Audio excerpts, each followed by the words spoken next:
TikTok, it's time to rock. I know what's happened to Brad. Hopefully he's going to be back here very soon, ladies and gentlemen. But my name is Andrew. I am all the way from Hamilton, New Zealand. We have over there, the Rev. Kurt 5150, all the way from Yakima, Washington. Thank you, folks. Brad and is swimming across. He's swimming across the sea. And here he is, our special guest, ladies and gentlemen, to the 5150 show, our co-host extraordinaire who loves making the late dramatic entries. I think he was on a nature walk. Hey, boys. Sorry about that. I don't know what happened. Dropped out. Where did you go? I don't know. I felt like you kicked me off, Andrew, after the green room chat. We were talking about some things, ladies and gentlemen, in the green room that we can't repeat here, that probably if we said in public would require booting and kicking off. But I can assure you guys that we won't be talking about anything like that. But good to see you guys. It's my pleasure to be here on the 5150 show with the three co-hosts that love coming to you guys fortnightly.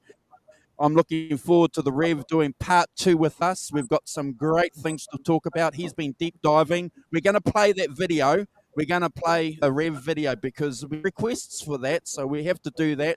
But in the meantime, I'm going to ask you guys, if you can, please, to hit that subscribe button. On the bottom there, you'll see some stuff going down there, some social media links that'll keep you guys really, really happy. Our friend, Fruitcake Tony, please sub to his channel. And if you guys haven't already seen what he's been doing, if you haven't already seen, what's this, Kurt?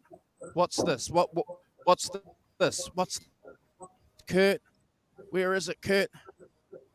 Come on, click the button. Oh man, so I pre-subscribed or ordered this book back in April, and it's coming out next month, so less than a month. It's coming out on the 5th of October, and Fruitcake Tony and his crew on Halenville is actually going to be interviewing Brad and Chris, the author of this book, who formerly are from Guitar World and Guitar Aficionado, and I think a little bit of Guitar One. But these two gentlemen actually are paying their tribute to the one and only Eddie Van Halen and his epic time on Earth. They compiled all their interviews over the years and some untold stories, some photos. So it's pretty cool. I can't wait for the book to come out. So Tony and his crew are going to be interviewing those two guys in a week and a half. Oh, I can't wait. I can't wait to see that. I look forward to that. But I also look forward to this show that we've got planned, because I know that you've been deep diving. Brad and I are always excited when we have the Rev on, especially in some of these technical shows that we love doing every now and again. Please subscribe to our channel, because we've got some great guests coming up. We've got some great shows, and we can let you know what's happening a little bit closer to the time. But if you subscribe to Brad and Kurt's Instagram account, most of that information is going to be released on their stories. So hit their stories, especially if you want to keep up to date with what we're doing here. And even if you're lucky, we might even jump over to the Instagram, and he might do a few live shows with us over there. So we've got a couple of things planned there. So hopefully we might be doing that soon. something to do with Freud roses and all this kind of stuff. I don't know. Apparently we're going to do that. The chances of me updating everyone on Instagram is probably 110%. Well, I'll do it. It's ingrained in my DNA. Yeah, everyone needs to get across to the Instagram pages. Give them a follow. Give us some love, and we'll give it back. We'll give it back. Yeah, we got a lot of folks in the chat for sure. I'm seeing all kinds who of we got names here? over here. Who's here? Man, Who's alive. Here? Okay, who we got here? Give me a second here, Andrew. All right, I appreciate everyone staying late, staying awake, joining us. We got Arvin. Of course, he's always here, so thank you for being here tonight. We got Bent Tom all the way from Philly, so he's on the East Coast. Hopefully he's got his pot of coffee going so he can stay awake tonight. We got Chris Hunter. Thank you, Chris, for joining. Sounds like Cobra Kai. He was in some traffic, but either he's watching live or he finally made it home for the 5150 show. So thank you, Cobra Kai. And as you notice, all three of us are wearing your beautiful May the Tone Be With You t-shirt. Thank you, Cobra Kai. Ellen, of course, she's here. Thank you very much, Ellen. Thank you, Cobra. Johnny Bean. Mark Tanner. We got Hobo Roadie as well. And who else? Brendan B. Squared as well. Mark Tanner. Thank you, Mark. And I think that's it for now. Oh, and John Conklin. John, thank you very much for jumping on. I know it's East Coast time for him, and I think he's working tomorrow, so he may just pop in and say hi. Yeah. And a big shout out to our wonderful friend Warren. Awesome. Appreciate you guys joining us. And yeah, big shout out to Warren. Yeah. Prayers and warm thoughts and everything are coming your way, buddy. So we look forward to seeing you back on our show. You know, all the best, buddy. Yeah, get well, Warren. Thoughts and prayers are with you, my man. Yep. Yep. Next show, what else, Andrew? Guys, we're going to wear our Halenville shirts. Okay. Sounds good. Yeah. Sounds good. I think we've got a bit of a lag. Yeah, I don't know if you want to bounce out and come back in. Actually, that's better. I don't know what you just did. Did you hit the magic button?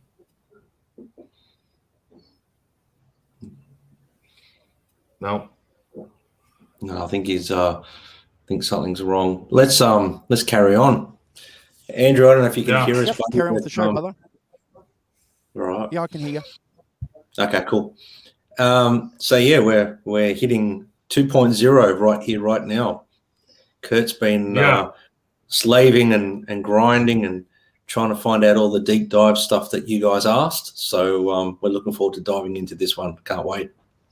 For sure. And Brad, before we get going on the tracks of live right here, right now, a couple things on the show. Recently, Andrew had a slide where we've got almost 40 new subscribers recently on the channel. I'm not sure on his stats, but I think it was over the last month. We've got 40 plus subscribers, lots of views on the channel. So as you guys know, our goal is to hit 1,000 subscribers by there you go. So 43 new subscribers, 4,528 total views in the last month. Yeah. And over 70K in watched minutes on the show. So I think our show starting. Yeah, go ahead. No, it's okay. There's a lag somewhere. So it's, I don't know what's going on. So, sorry. Yeah, maybe if you pop out and pop back in, it might help. Nah. No? So anyway, with the motivation of the channel, we got a few things we're going to give away. On Monday, I have a bunch of 5150 show picks coming. So I'm going to send a few to Brad, and I'm going to send a few to Andrew. So as the shows go on throughout the week, we'll figure out a way to give away the picks, but also through the month of November, so all of September and October, any new subscribers on the channel are going to get put into a raffle where I'm going to give away this phaser pedal. Ooh. So, yeah, nice little $50 mini phaser pedal is going to go to one of our new subscribers. So even if you're already a subscriber in the channel and you play guitar and you want this phaser pedal, message a friend, have them join the channel, and when we do the drawing, we'll give this away. So more to come on that, but that's the big one. So picks, pedals. We got a couple T-shirt giveaways we're going to be doing here in the next month, just to promote the channel.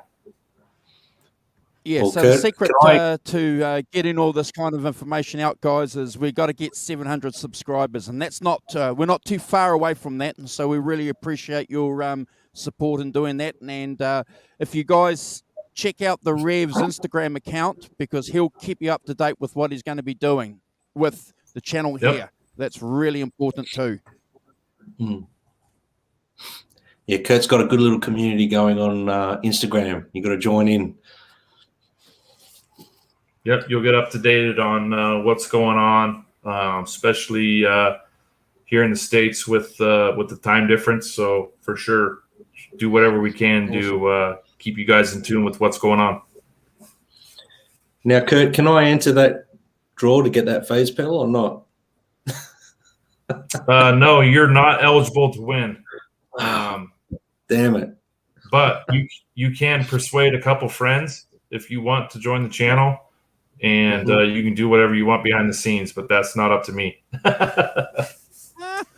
No, I've got a nice phase. I don't need it. I'll let someone else have it. Good on you, brother. There you go. Yeah, I thought it would be good, especially considering that's one of Eddie Van Halen's #1 effects he likes to use. So kind of falls right in line with what we do every other week. Appreciate it, bro. That's a very generous offer, and we'll take you up on that. The channel will take you up. That's very kind. Thank you, brother. Thank you for your contribution to help the channel, and that's going to do well for the channel. And man, I'd love to get it. I'd love to be in there, but we won't do it. So are we going to do that like we did the T-shirt thing? Is that going to be a live draw? Are we going to do that live?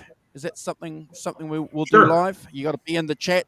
Got to be in the chat to win. Is that how it's going to work? We'll talk about that. Awesome. Yeah. I think the way we did it last time worked pretty well, but we'll work it out and we'll let you guys know. Yeah. It's Brendan B Squared needs a phaser pedal, and he qualifies because I think he just subscribed today. So, man, he's a front runner. Yeah, there you go. I think a phaser pedal behind who subscribes to our channel gets a subscription back. We're not one of those channels that solicit subscriptions. Yep. So. Live right here, right now, DVD, VHS, live video. We talked a little bit about it a couple weeks ago. There was some controversy, I guess, with the fact that Van Halen went into the studio and did a bunch of re-recording on the tracks. I didn't have time, Brad, but this is something I want to maybe do. I'm probably going to try to do it tomorrow. But I wanted to compare some of the tracks on the CD or on the album and compare them to the ones on the video version. Has anyone done that? To see if they match up? Oh, you have? You mean sorry, the CD version of Right Here, Right Now. Sorry. And compare the tracks to what's on the video version. No, I didn't. I didn't do that. Because, I'm wondering, did they redo both of them, or did they just redo the album? Because I know since our last show, come to find out, they pulled a bunch of audio from 86, 88. They pulled some songs from some of the older tours that they put on the CD, but on the video, obviously those tracks were from the 91, 92 tour. So I'm just wondering if there's some big difference between, let's say, In and Out on the video version versus In and Out on the album version, you know? Have you thought about that? As far as audio, and if it was remixed in the studio, or if the stuff on the DVD or video is raw footage from the live show versus remixed stuff on the album. Do you get what I'm saying? Yep. I think. What do you think? Do you think, am I crazy, or do you think it's all the same? I don't think it's all the same, because there's even I think the acoustics Hagar song that he does, Eagles Fly, on the DVD, and it's not on the CD from memory. I'd have to go back and have a look at the track listing on the CD. I didn't think of that. Right. But what I'm saying is the audio on the video, is that remastered, or is only the stuff on the CD or album remastered, or re-recorded in the studio? Not sure, buddy. Yeah. Maybe I'm getting a little really nerdy. That's what we love. We love the nerdy stuff. Yeah, because, the big controversy is the fact that they went in and re-recorded some audio tracks and some drum tracks and some guitar tracks. And what I'm wondering is, did they do that on some of the visual stuff as well as the audio stuff on the album? What do you think, Andrew? Do you think they redid both?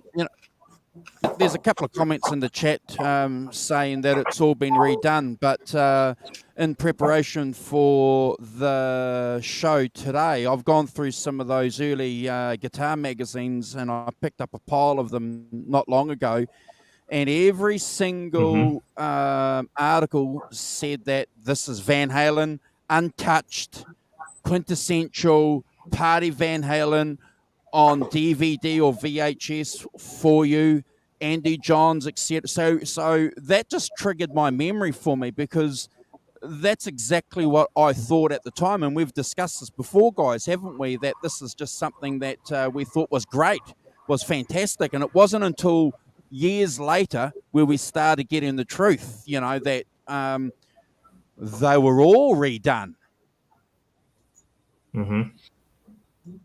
Yeah.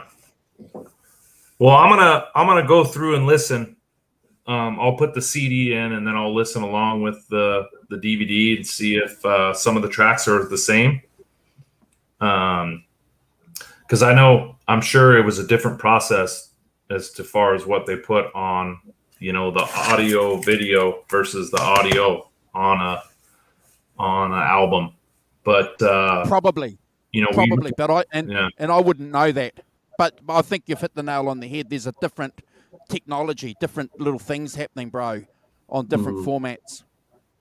Obviously, they mix things for a CD differently, but I'm just curious as to whether there were different versions on the CD. I didn't really think about that, because I've pretty much predominantly only ever watched the DVD. I've got the CD as well, but whenever I want to hear that particular album or that particular release by Van Halen, I put the DVD on. So that's predominantly what I watch. But in preparation for today's show, I did go back and watch a fair few Van Halen shows from around that era. I think I sent you guys the links to them, and it doesn't sound a lot different. They were obviously different dates, but they still sounded pretty similar to what they did on the DVD. So I'm just questioning, how much they actually fixed up. I don't believe, in my opinion, that they just re-recorded the whole thing and they just mimed to an audio, like a video. I don't believe that would, maybe Sammy went and re-sang, but instrumentally, I think, the music we're hearing is actually, what they probably did on stage. Yeah, and the reason why I brought it up is because I'm a little bit kind of like you, Brad, as I listened probably to the CD more than I did the VHS back then. But I watched the video a lot over the last 2 weeks, 3 weeks actually. And when I listened to the CD, the guitar and drums are really up front in the mix. And when you watch the video, they're not. They're pretty blended together pretty good. I didn't have time to do the comparison, but I don't know. It's just a thought. No, I agree with you because, of course, if you're watching on YouTube, if you watch on YouTube, it could be compressed a little bit. So really, I need to put in the DVD and compare it to the CD. Would probably be the best comparison. Yep. Yeah. So I think we still got to. So we really kind of. Think we got there's a little bit of a delay. Yeah. Do you want me to pop out and see if it helps? Yeah, jump out and jump back in. Won't give me hurt. 2 seconds. Yeah, give me 2 seconds. And Andrew and I will hold the fort down, Kurt.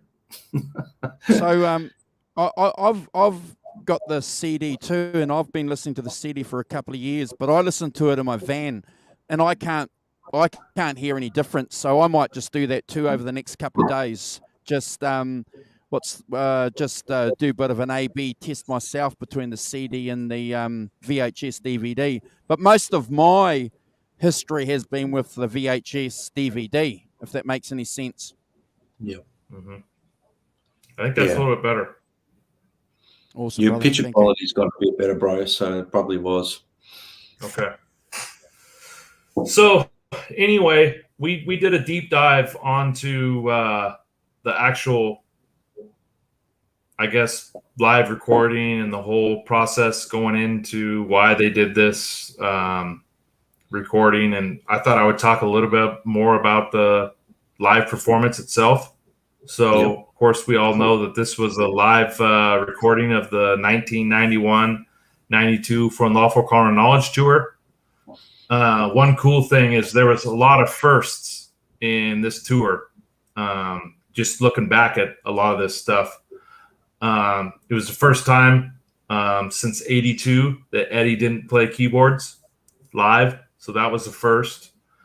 Eddie had a new guitar. So that was the first, all the way back to 82 when he was playing the Frankie. He played the 5150 guitar all the way till this point in the Van Halen chronology. So new guitar, as we all know, brand new amp as well. So playing with the peavey 5150, a whole new live rig.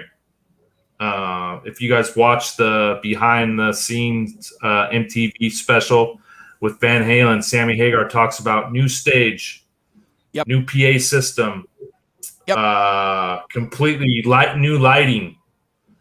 I think a lot of the physical pieces of that whole live rig was all new. They also integrated some pyrotechnics, which we'll get into a little bit later, which they really didn't use since the DLR era. So some new lighting, new pyrotechnics, new guitar tech for Eddie. Previously on the OU812, the Monsters of Rock, and the 5150 tour, Eddie and Sammy shared Zeke Clark. And on this tour, that's when Eddie brought in Matt Bruck. So Eddie had a guitar tech, and Sammy had Zeke Clark with him as well. And Sammy rarely played guitar, but we'll get into that a little bit later. Also, Mikey had a new bass tech. So Dugan, which was his bass tech all the way from, I think, 80 or 81, had taken a sabbatical from the whole Van Halen scene, and he had opened up a business down south somewhere, and he actually rejoined the band in 94, 95 when they did Balanced. So through the From Lawful Carnal Knowledge and the Live Right Here Right Now, Michael Anthony had a new bass tech. So I think that was a lot of new things. Let's see. Yeah, and as well as just the sheer fact that they had to do some different audio with the piano, the keyboard stuff. Yeah, so it was a lot of new ventures when it comes to the performance of the band. So I don't know if any of you guys had taken a look at that or compiled any of that information. Andrew, Brad? Well, I've been, expecting you to bring all this stuff up, so I've been watching. And I've been, okay. When we get to the songs, I've got all my information there. But yeah, all the stuff you're talking about, man, we want you to enlighten us. That's the Rev. We should play the Rev video, cool. Andrew. Yeah, and all the bass stuff though that you're talking about. That's interesting because, like I said earlier, guys, I managed to go through some interesting magazines, and there's a whole article there with with Michael Anthony's bass tech. So I'm going to keep that for the bass show specifically that we're going to talk about. So if that's okay, guys. But yeah. I think the introduction that you've given us, bro, as usual, is spot on. Yet. No, I know. I was just yeah. but as usual, the information that you've given, was spot on. But yeah, we'll geek out especially on that bass stuff because I found out that Brad is a secret closet bass player too. So we're looking forward to doing something like that, bro. So you carry on, brother. Okay. The other thing too, just to answer that. Just to answer you, Kurt, though, I did know that they used a complete, because I saw that MTV stuff as well, that they had a complete different stage, different rig setups, different guitar techs. I knew all that.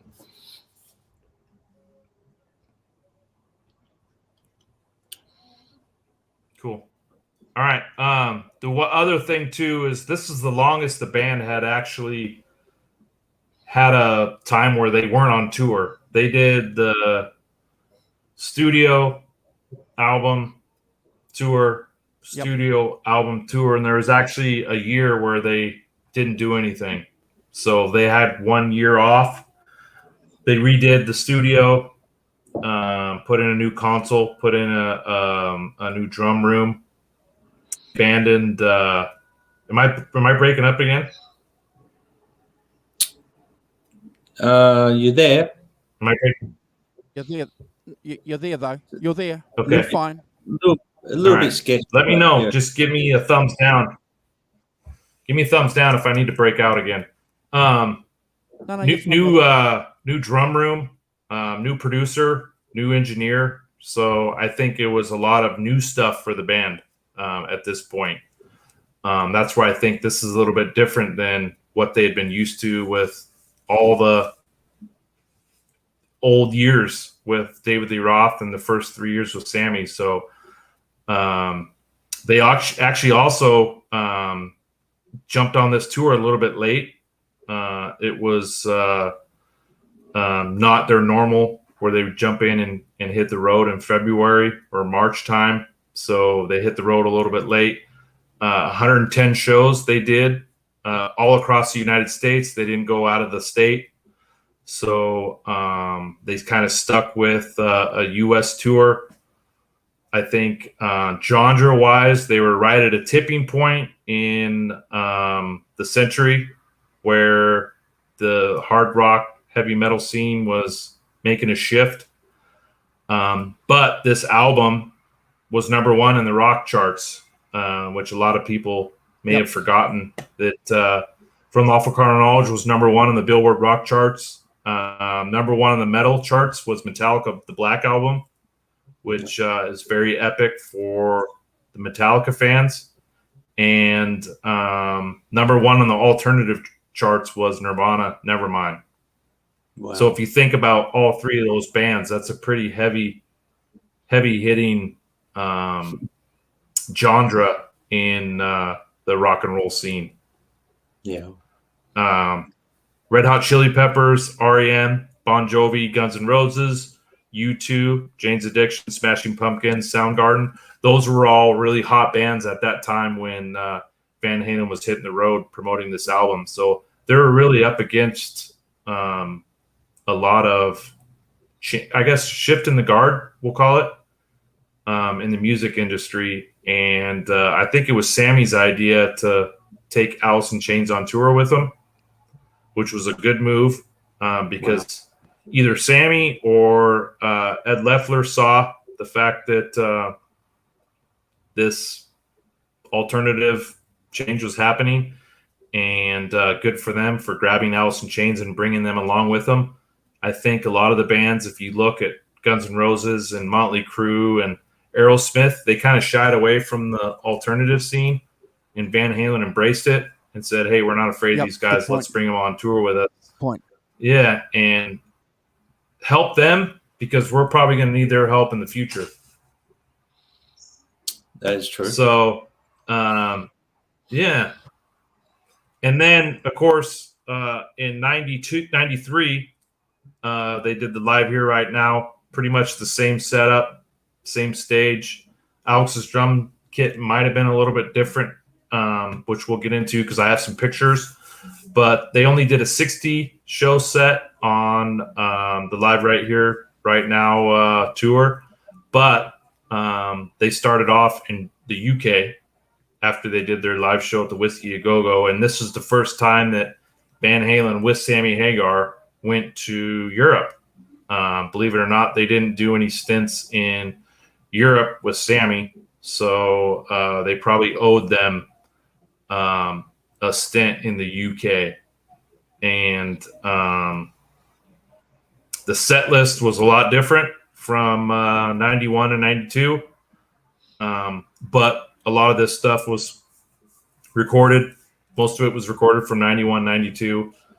And one of the things Eddie said about going live was that he didn't care about how many people were at the show. It didn't matter on the energy. What he got the energy from was the actual sound of the band. And that's where he kind of got his motivation from. But Michael Anthony said they used to listen to pre-recorded rehearsals.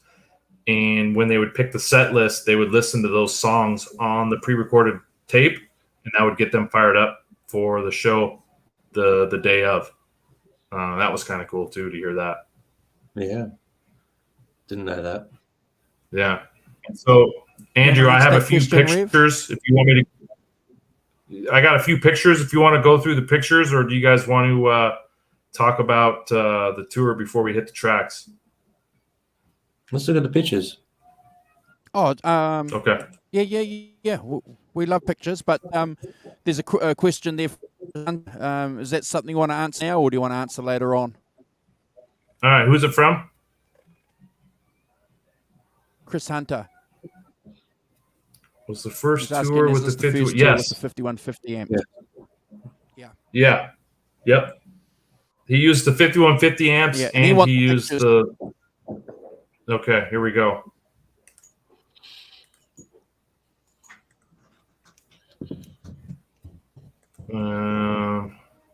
Okay. Share.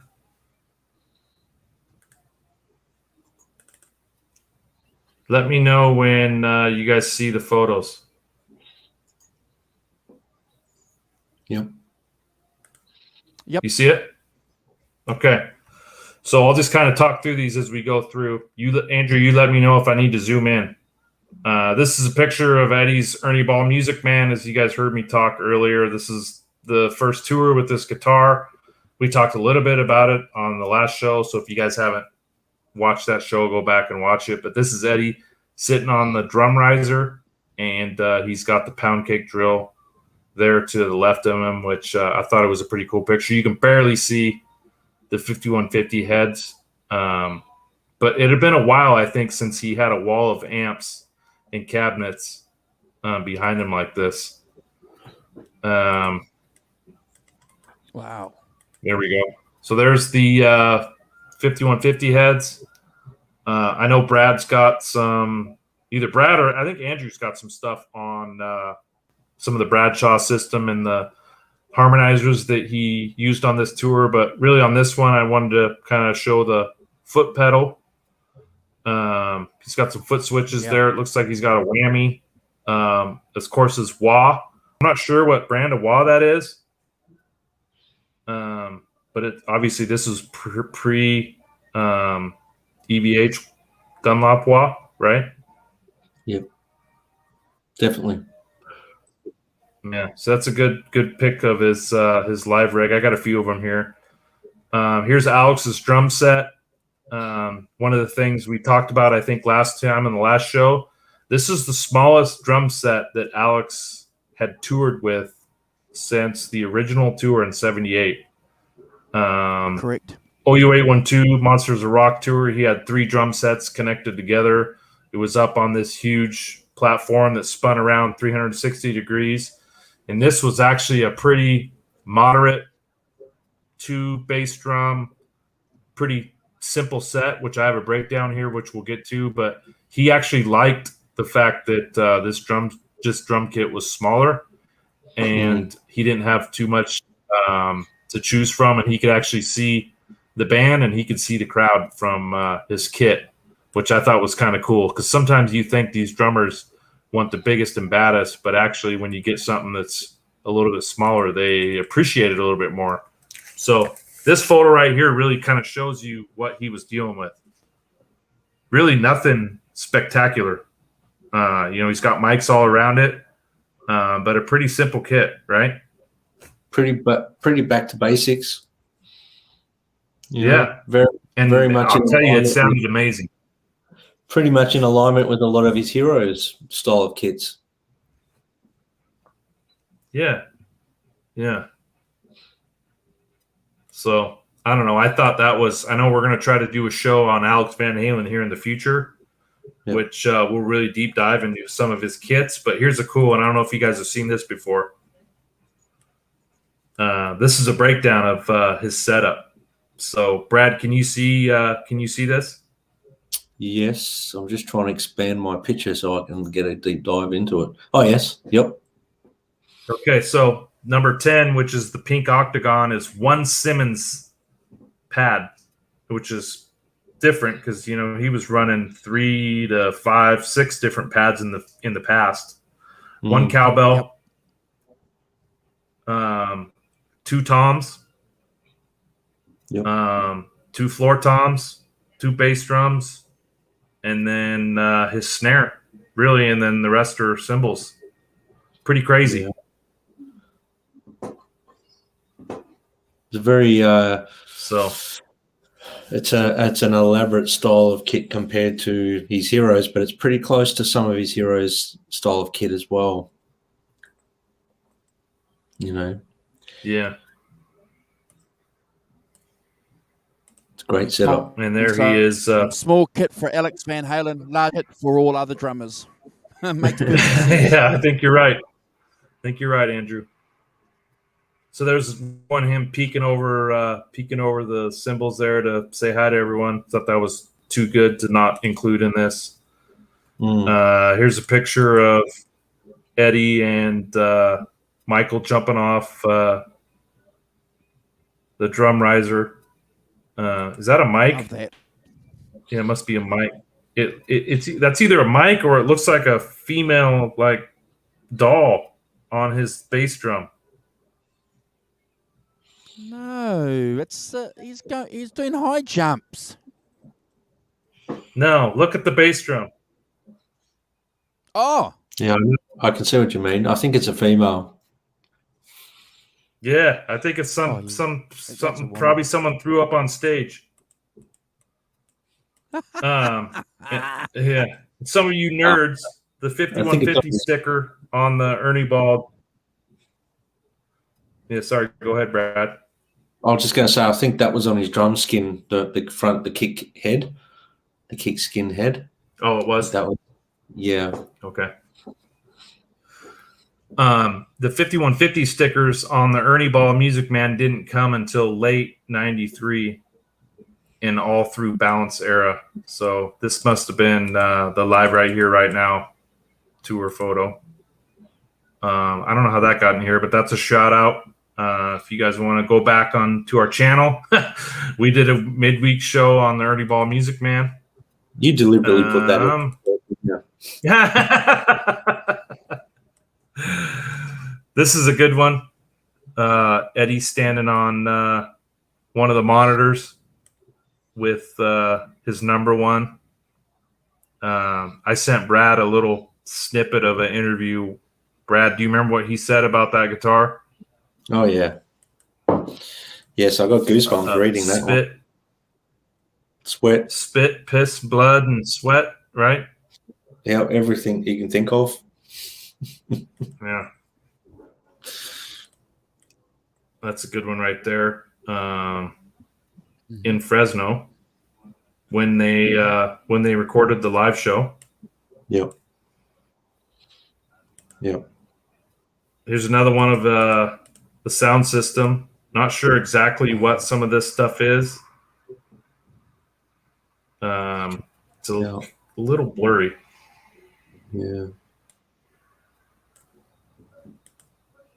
Okay, here's kind of a shot of the band. This is probably off of a YouTube video, like a screenshot.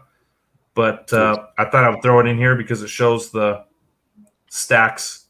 You know, obviously, I think Eddie was promoting the peavey 5150. He had them striped up, and they were really kind of a focal point of the stage because he was trying to sell them. So I thought it was cool to kind of have that on there. He that's from Pound Cake off the MTV Awards. Yeah, there you go. That's what it is. Yep. Correct. And so's that one. There's a question there. Yep. Did Alex have a caller hidden in the bass drum on that tour? No.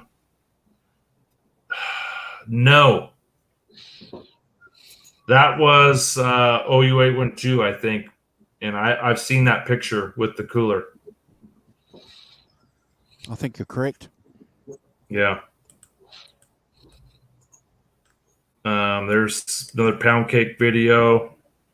Had to throw this one in. That's Ed Roland from Collective Soul, who also toured with the band after Alice in Chains. And this is Ed Roland's wife, who left him for the lead guitarist, which is that guy. Actually, they toured with them on the Bounce tour. I'm sorry, but that's Ross. So it wasn't the lead Childress. singer for a change. It was the lead guitarist that got the girl. Exactly. Exactly. A little promo. Here's some more of Ed's rig. This is actually a little bit closer picture. You can see his pedal board tucked away in there. Isn't that wonderful? Yeah. Pretty simple pedal board. You know, he had the Phase 90 octave pedal, tuner, wah. We talked about it the other day, but it was cool that he really used the wah quite a bit. That was too small to look at. Yeah, I loved his use of the wah around this period. Fantastic. Rockman was another piece of equipment he used during this tour. The Bradshaw unit. I think some of these are probably delays. I know the two blue ones, those are the harmonizers, right? Yep. Andrew's got he's got some graphics on that. Here's the peaveys. Of course, I think 1 and 3 were Eddie's, 4 was a spare, and then 2 was Alex's. Wow. I think that's how it worked. Yeah. That was later on the tour. Was that later in the tour, or was that earlier? This could either be the For Unlawful Carnal Knowledge tour, or this could be the Live Right Here Right Now. I'm not sure. Okay. This is probably the first tour right here. That would have been the first incarnation, I'd say. Yeah. I threw both of them in. Fantastic. I do have some settings. You want to go back one? Yeah, one. Yeah, and then okay. So they look like the same amp heads because of the block writing the EVH, because they put a signature there. On the, so that they definitely are the same heads, but just probably later in. That's probably later in the tour, because they probably would have worked out. Because if you look at the picture you put after it, they look a bit newer. The heads. Good They look a bit. And one of the things Eddie said in an interview is he would blow tubes, and they would have to rebuild tubes with the Marshall quite a bit on the tour, and they would have to carry close to 10 to 15 when they would go out. Yep. And when they started with the peaveys, he says they beat the crap out of them, and they really didn't ever have to replace anything. They were built pretty strong. Mm. Of course, I think they have an extra tube in them compared to a Marshall too, which probably takes away some of that abuse. Hey, There's Simon, another picture. We got Hoss in the house. What's up, Haas? Hey, I thought it was kind of funny how they use the numbering system. I don't think it follows the 2, 3, 4, 5. It's the 5150, 5151, 5152, and 5153 is Correct. really how it's sequenced in the setup, right? Yeah. Makes perfect sense, doesn't it? Yeah. I mean, unorthodox. Orthodox, but unorthodox is orthodox for it's normal for Ed. Yeah, you got it. Yeah. This is a cool picture of his number one Ernieball.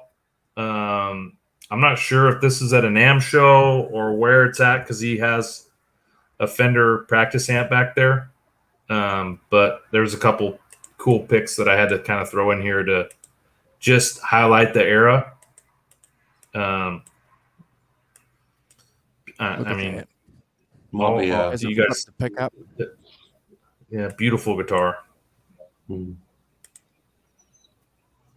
There's the 6-string bass and 6-string guitar setup. It's kind of funny. He's wearing a purple whatever jacket along with it, but we'll talk a little bit about that when we get into Spank. But that's a cool guitar.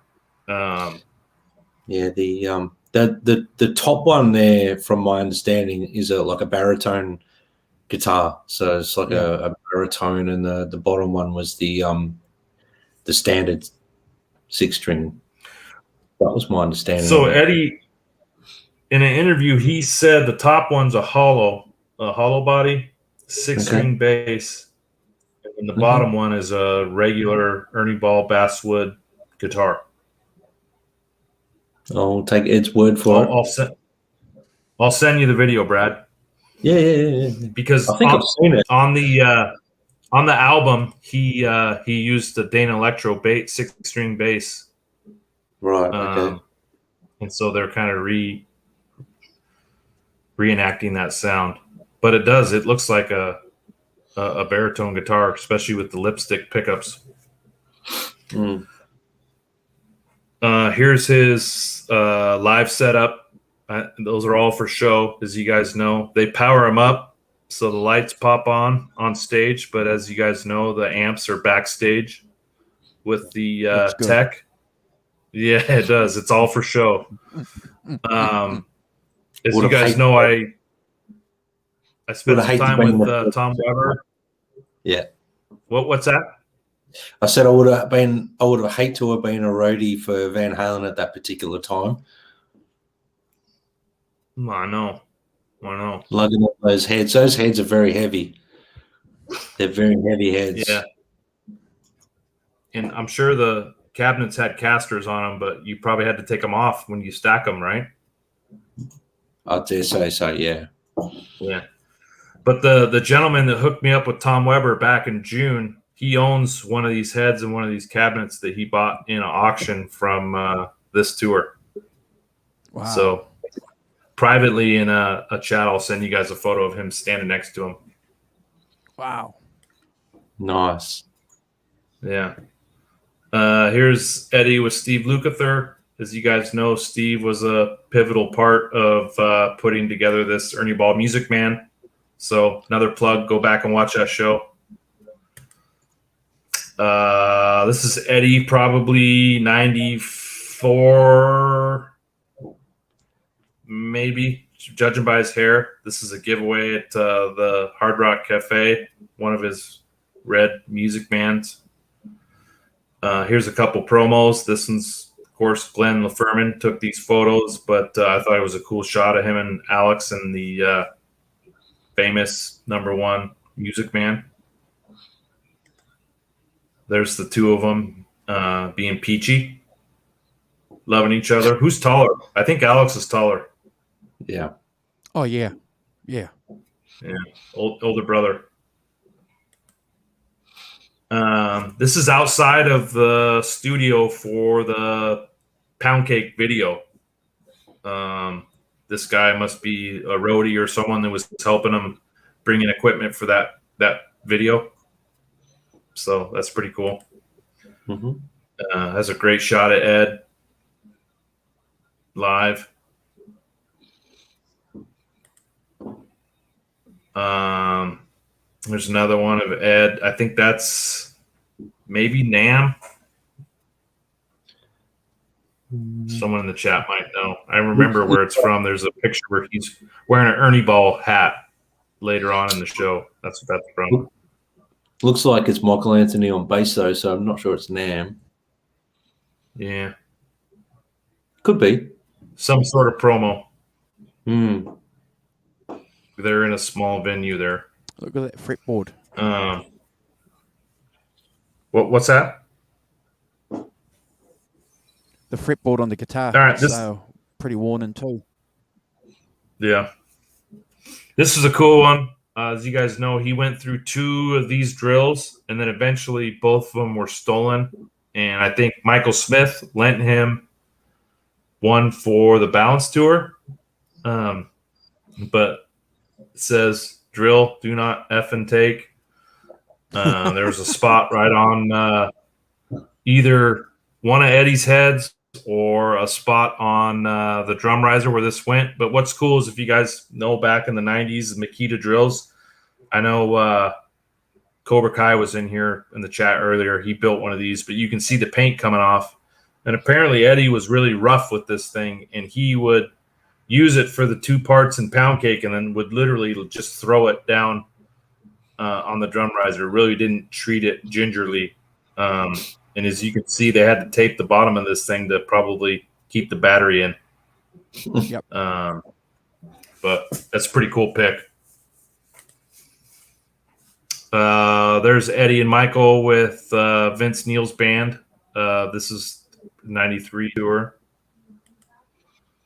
There's Eddie doing a promo pick for one of the Ernieball guitars. It's a pink one. If you guys haven't seen some of the other colors, this is a really good shot of this one.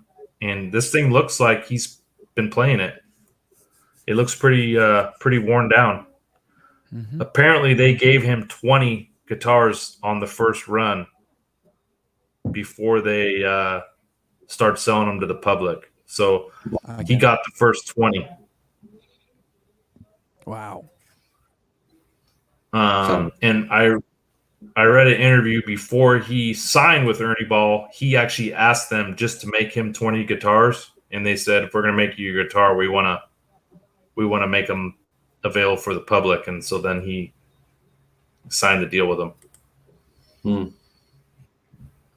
Beautiful guitars. Yeah. It's a little blurry pick.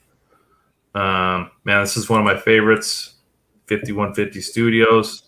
There's this #1. You can always tell just by the neck fretboard and the fact that it doesn't have the signature on the headstock.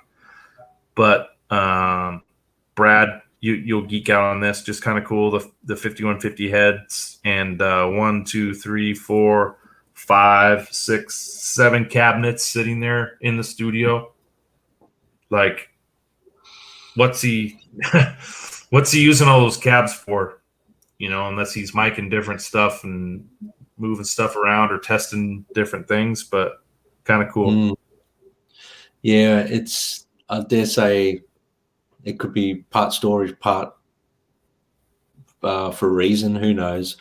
We'll I guess we'll never really know. I guess he was trying out rigs, and maybe he was running stage gear, you know, getting set up for his tour and using the cabinets that were mic'd up there, because they were the striped cabinets, obviously. They were the tool ones. Sure. It could have been a photo shoot and just said bring in a bunch of equipment and make it look crazy. Yeah. Oh, that's a good point. That's a good point. They look like peavey classics on the far left, like on the left of that picture as well. Yeah, and there's some photos in 5150 where he was using those peavey classics while he was waiting for his 5150s to be made. So maybe he had them for different contrasted tones and things like that in the studio. But you can see on the right side, his amps there, he's got Alex's head there. Yeah. And then he's got, so I dare say they might have been getting preparation done for tour, setting up gear, getting organized. Yeah. That's a great photo. Yeah. I'd like to get that in a poster. That'd be awesome. Oh, that's a good one too. Yeah. You can just see the quilt on that guitar. It's beautiful. I mean, I know we're really getting geeky, but we could spend 2 hours just looking at the quilt. I know. counting them. There it is again. I mean, you guys you've watched a bunch of shows over the last 2 weeks. He used that thing 95% of the time on stage during these 3 years, 4 years, really, if you count balance. Yep. Yeah. It's special. He certainly wasn't a guitarist that was changing his guitar every song. No. He loved that guitar too. He absolutely loved that guitar. Oh my God, yeah. That quote, the little section from the magazine that you sent to me about that mentions the guitar. Yeah. It's it's awesome. Read it while I'm flipping through here. Do you have it handy? Yeah, I got it here. It's out. I don't know what magazine it's out of, Kurt. What is it out of? A Guitar Magazine? It's out of Guitar Legends. Okay. Guitar World Guitar Legends. Says, is that honey-colored one that you're playing in the live video? He says, yeah, it was just the yellow one, but I played sweat and pissed on it so much. That's how an instrument becomes part of you. Your skin oil gets into the neck. I have 2 vintage Les Pauls. One is immaculate condition and worth a lot of money, and the other one, which is from the same year, doesn't look quite so nice, but it sounds great because it's been used. So, yeah. Yeah. 2 59 Les Pauls. One's brand new and one's been played, and he says the one that's been played sounds better. So that Music Man, that I still reckon that crept in on a few recordings after he was off from Ernieball. Could cause controversy saying that. Yeah. There's a backstage shot from Entertainment Tonight. Here's a promo shot. I like the black quilt Ernieball. I think those are cool. If I ever found one, I would probably buy one. Yep. Oh, wow. Here's another great shot of that thing. Look at that.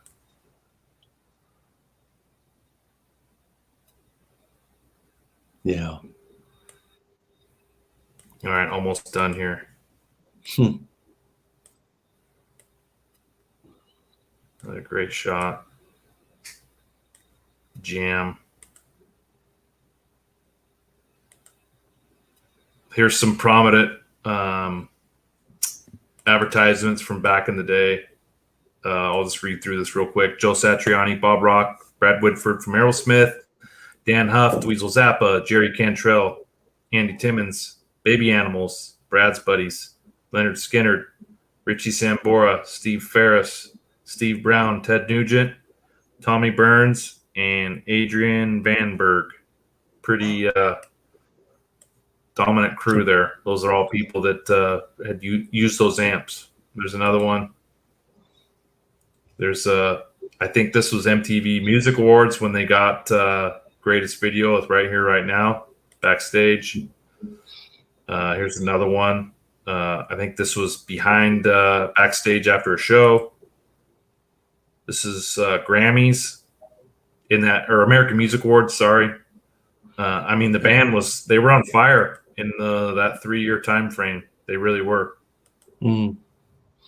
This is a cool guitar. I'm sure you guys have seen this photo, but if you notice, it's an Ernieball, but it's stop tailpiece. Mm-hmm. No Floyd. It's amazing. I wonder what that thing sounds like. Beefy. Cross between a Les Paul and a Telecaster, maybe. Yeah. Wouldn't sound too much different. I had a peavey hardtail for about a year. It sounded like a Telecaster. You're right, guys. I never liked it. I wasn't, Oh, really? Wasn't particularly fond of it. No. No. Look at that. Yeah. Awesome. You guys have seen that one. All right, here's the settings. Have you guys seen this? All right. So, what do you got? What's the settings there? Do you rhythm pre-gain? Does it say 7? We'll go down to the main, which is the bottom one. Okay, right. Pre-gain 6.5. Okay. What's the lead pre-gain? 3.2. Oh, this article says hold on a 5.6. second. Sorry. I'm looking. I'm on the other side. So we have, is it L, right? I don't know these PV amps. L. So it says yeah. L is 6.8. Oh wow, this is 5 to 6. Bass. 6.5. Yeah, that's correct. Middle. 2. Correct. High. 5.3. Correct. Resonance. 5.5. Oh, this article says 3. Presence. 6. Oh, okay. So this they're within. Well, hold on. They're within. It's after this. It says RL, and then it says preamp, resonance, and presence. After that.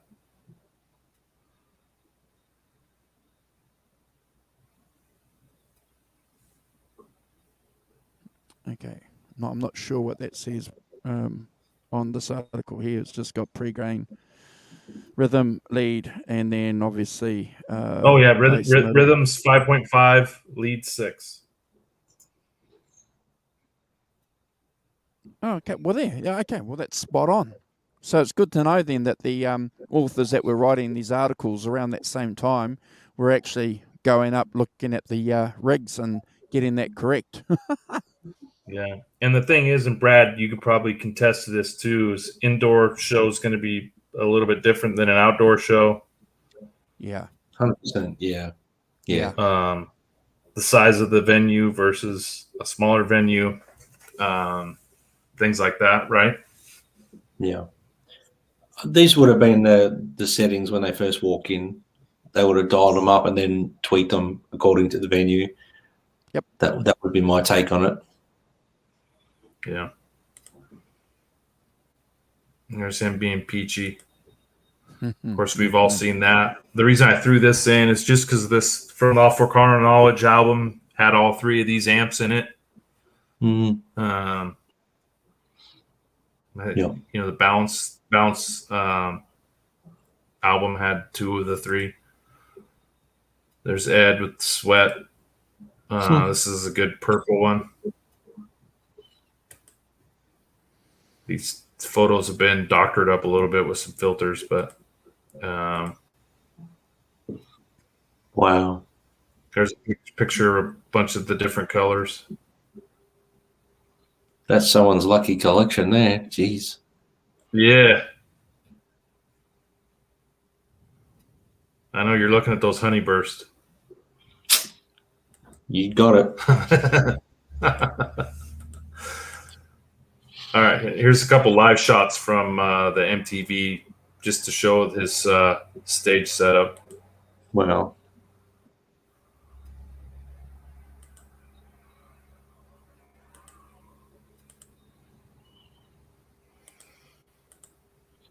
Fantastic. This pyrotechnics. All right, that's about it. Yeah. Thanks for showing them, Kurt. I love this era of Van Halen. Yeah. Love it.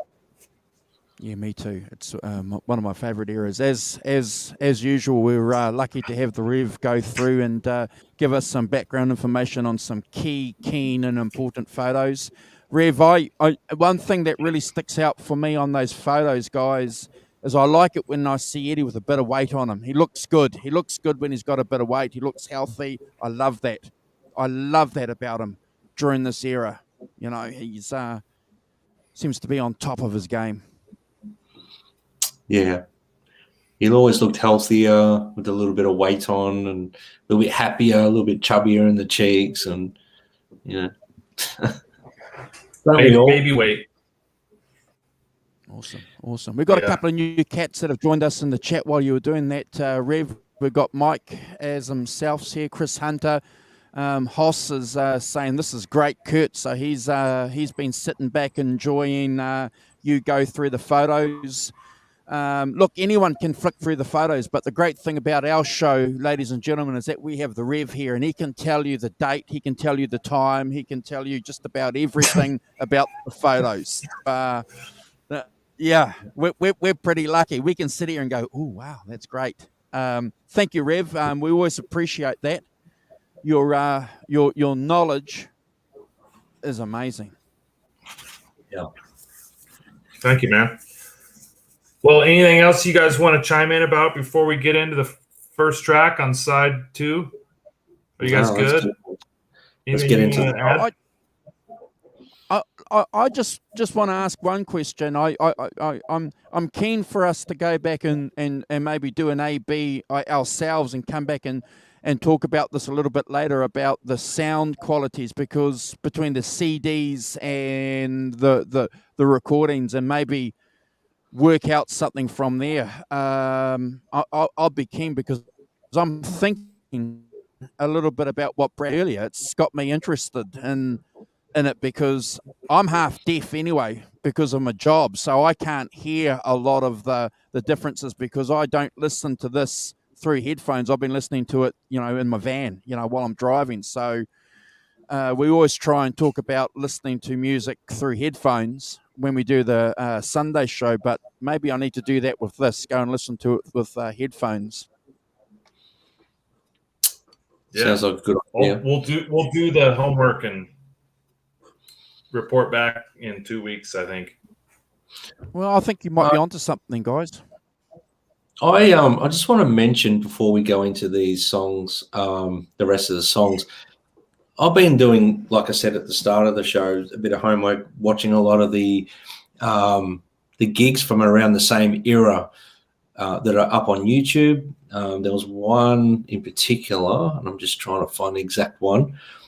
There was May the 1st in 1992, and there was another one. Was it the 15th of the 2nd in 92 in Huntsville? And there was also the Free Dallas show they did. Yeah. If you listen to those songs. Sorry, Kurt, what was that? I think the Huntsville was the first show. Yeah. So if you listen to those, the way they're performing the songs there and the overall sounds and everything, this is where my sort of thing comes into it. How much did they doctor up in the songs musically? We know that they redid the vocals, but I'm questioning how much they actually doctored up in the studio of the music. And I'll mention when we get to the guitar solo, there's a little fluff note in there, and they didn't fix that. So there you go. So there's, that would have been Ed going, leave it. That's fine. I don't know whether they doctored the whole thing. I don't really believe for a minute that they went in and re-recorded all the music. That's just my take. Because I've watched a lot of those shows. I'd be curious to actually get my hands on the raw audio from those shows and hear what they said, the difference, because I personally think the music wouldn't be too far off what we're hearing. Obviously, Sammy went back in and he re-recorded vocals, but musically, they doctored some stuff up, I'm sure, but I don't know whether they re-recorded every single part. I don't believe that. Yeah. And apparently there's some songs that they didn't do on this For Unlawful Carnal Knowledge tour that they only did during the OU812 tour, and you can clearly hear that it's an Ernieball Musicman on the audio. And of course, he didn't have the Ernieball Musicman back in '88. So it was changed, but I don't know about all of them. But it sounds like Grant Fisher, he said, start with In and Out to A-B, the CD versus DVD. So there must be a big difference, he could tell. So, all right. So side 2, they started out with Spanked. And I don't know about you guys, but I believe side 2 was way more powerful than side 1. Side 1 has some pretty epic songs with Pound Cake and Judgment Day and Right Now and When It's Love. But, man, I gave a lot of high rankings on this side of the DVD or VHS looking at it now. But we talked a little bit about this, the double neck Ernieball Musicman. Eddie says it was a hollow body 6-string bass with a solid basswood body 6-string guitar underneath. The bass had lipstick type pickups on it. Apparently in the studio, Andy Johns brought in a 6-string Dana Electro bass, and he caught Eddie messing around with it. He plugged it right into his Marshall and started playing the riff to this song. And Andy's like, we got to put that on the album. So that's kind of where the whole intro to the Spank came from. But the actual album version was done on a Fender Esquire. Yep. So it was a Fender Esquire and the Dana Electro bass. But, of course, they can't reproduce that live. So Eddie had Ernieball Musicman make him the double-headed guitar, so they're able to do it. On the album version, he used an ebow through part of the song, which he didn't use on the live version.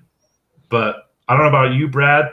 I think between the live version of this song with him going from the top of the guitar down to the bottom and back up to the top and back down to the bottom and the wah pedal, it was incredible. And I would have paid thousands of dollars to see this thing live. And I actually think this is one of the best songs that they did on this live DVD.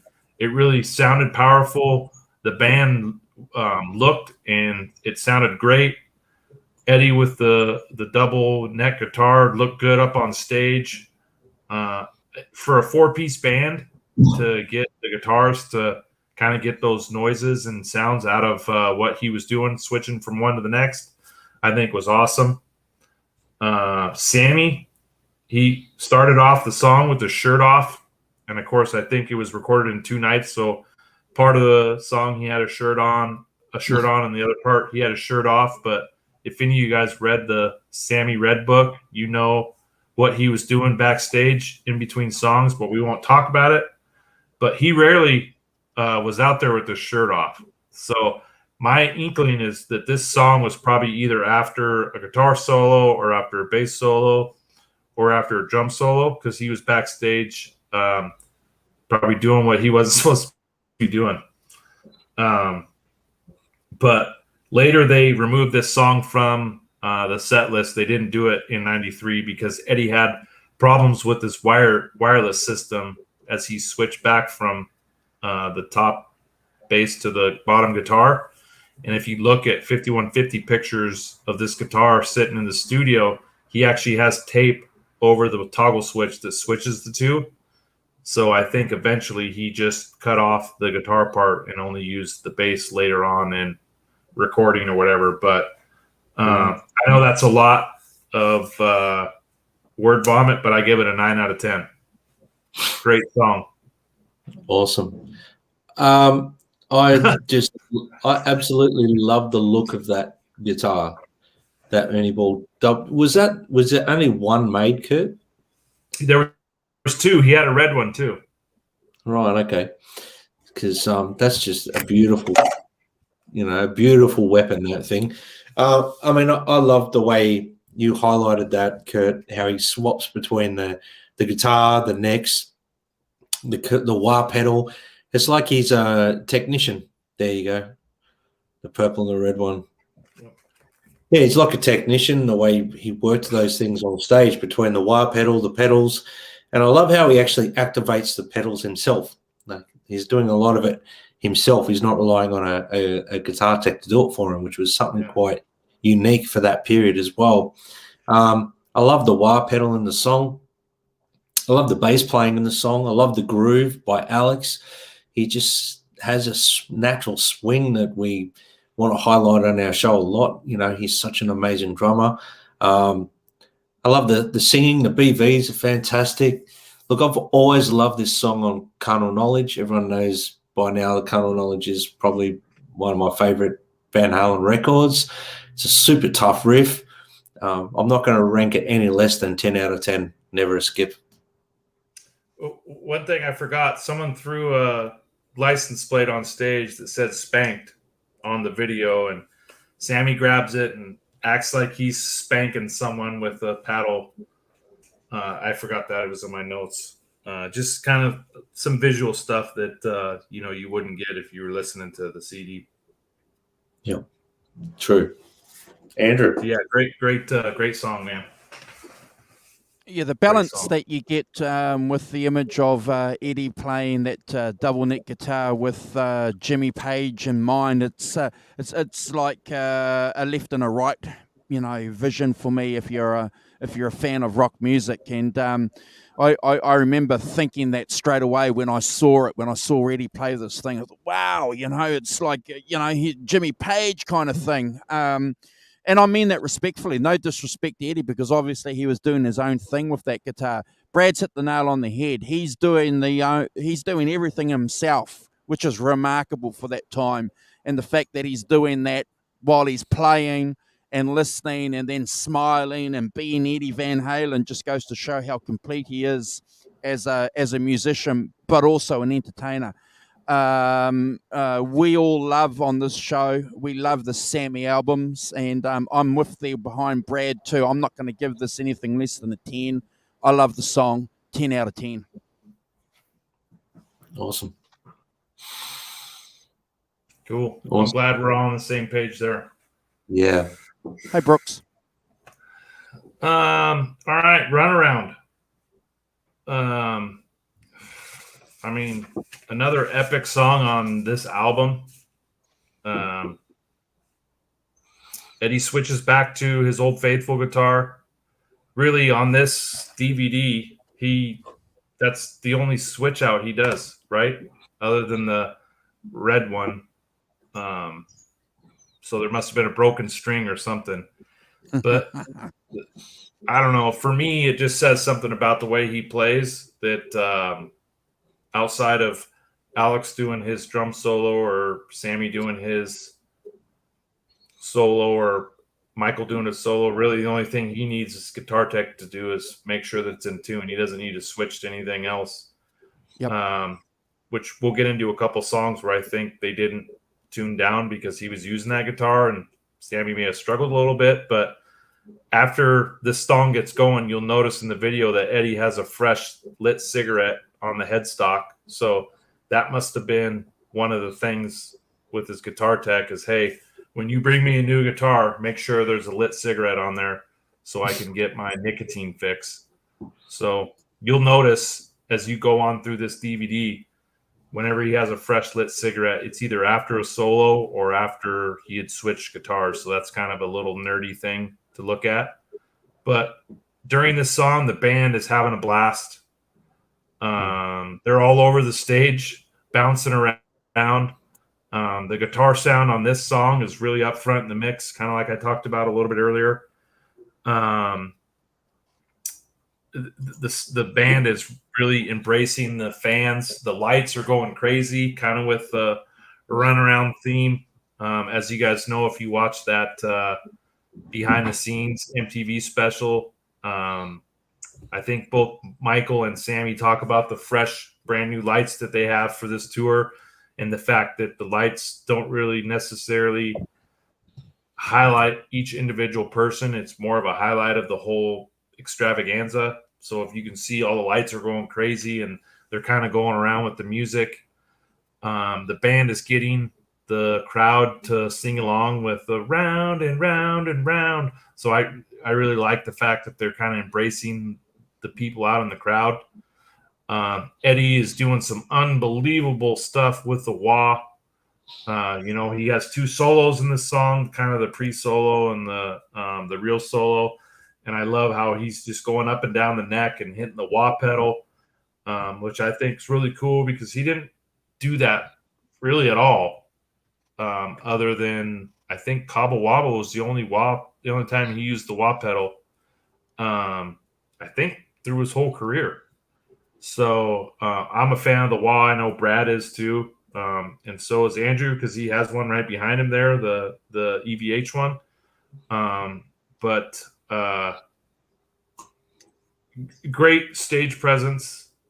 The song's kind of really old Van Halen to a T.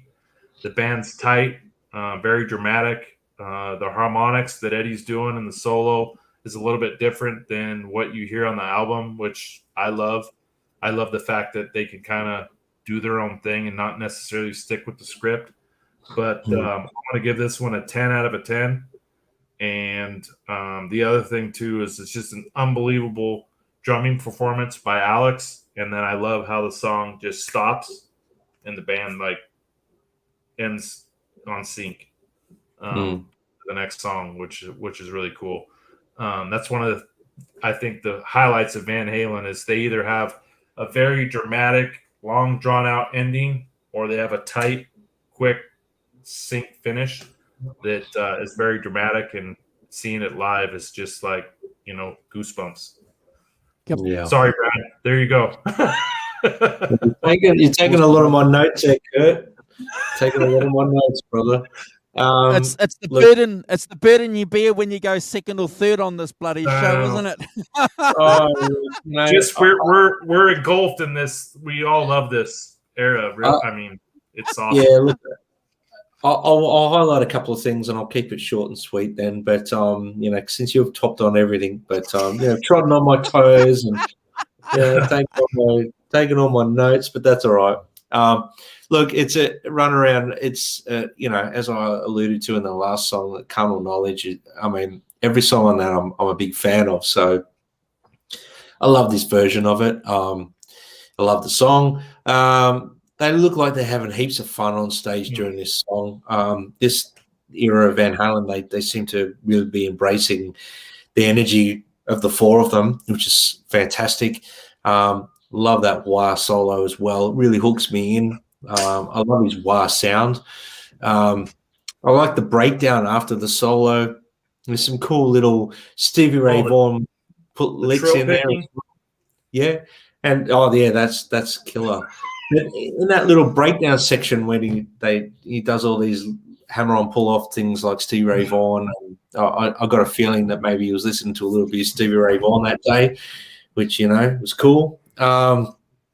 I love the BVs in this song, the way they all sing it, the crowd interaction.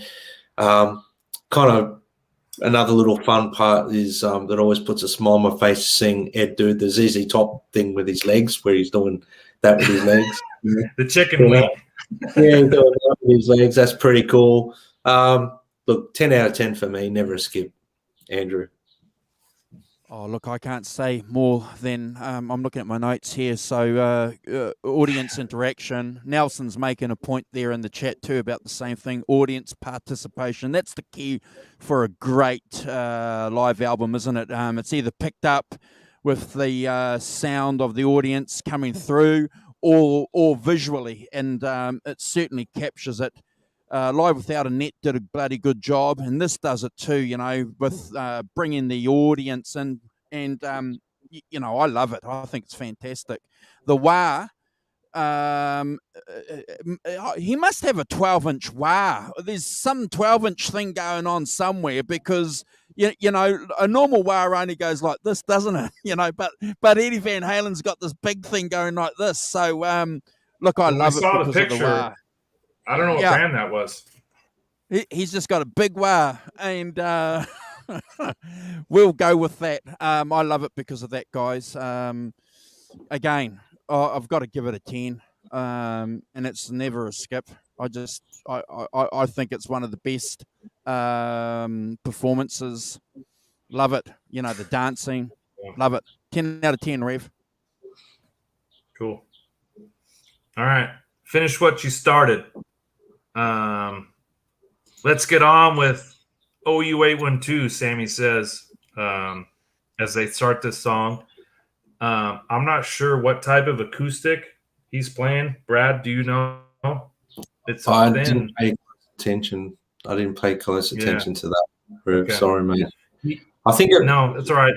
I couldn't tell. I looked all over the Rev library, and I don't have those scribes or transcriptions from the man above. So, do you know? You heard Andrew? it here first, ladies and gentlemen. You heard it. You heard it here first. Oh, I was hoping Brad was going to pull me out of the gutter, but he did use a Gibson. It's not an ovation. It's not an ovation. It's really thin. It's thin. It looks like it has a plastic back, but it's not an ovation. He used a Gibson in the studio, though. What's the bet someone in the chat knows? Washburn? Yeah. Maybe. It did have, because he was sponsored by Washburn. He did have a Can't Drive 55 sticker in the hole of it. Sorry, I got to show you this. This just came from Caleb. It's an RR100, was it? RR100. What is it? What is it, brother? I think it's an RR100. Join the club, Caleb. So who makes those? Just hold on for a second. Hold on for a second. Hold that up, it's a Washburn. Mm-hmm. Hold it up. Hold your pick up. Oh, did you get one too? Yeah, I got the X-rated one.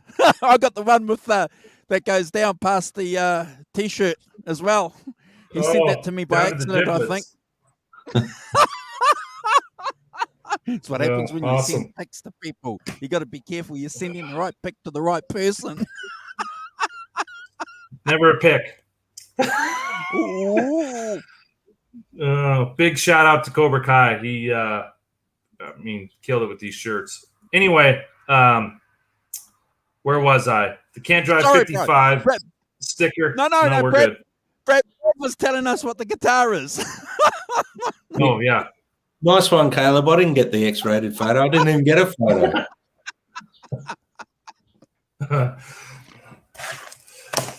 Washburn. Sorry.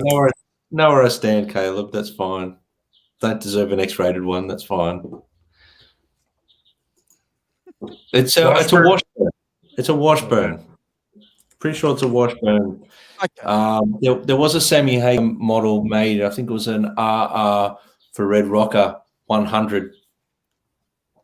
Okay. He did have a yellow and a red electric too that they made. Steve Anderson has both of those, but it does have a weird headstock. That's why I couldn't identify it. Anyway, so there you go, Brad with the save. So where was I at? On this song, this is another one. The band looks like they're having a great time. They're totally connected. Like Eddie and Michael are singing together. Sammy's doing his thing with the acoustic guitar. Alex is leading the song with the heavy drums. For me, this is a highlight for the band. Not really one of my favorite songs by them, which you'll see in my rating, but the band's having fun. They're singing along with the chorus together. The crowd is getting involved and they're participating as well, just along with Run Around. And that's kind of Van Halen's mantra is they not only perform live, but they interact with the audience and they keep them on their toes. And I've seen them 6 times live, no matter if it's David Lee Roth, Gary Cherone, or Sammy Hagar. They're really making sure that the crowd has a good time, and this is kind of a good highlight of that. Ed and Mike singing background together is amazing.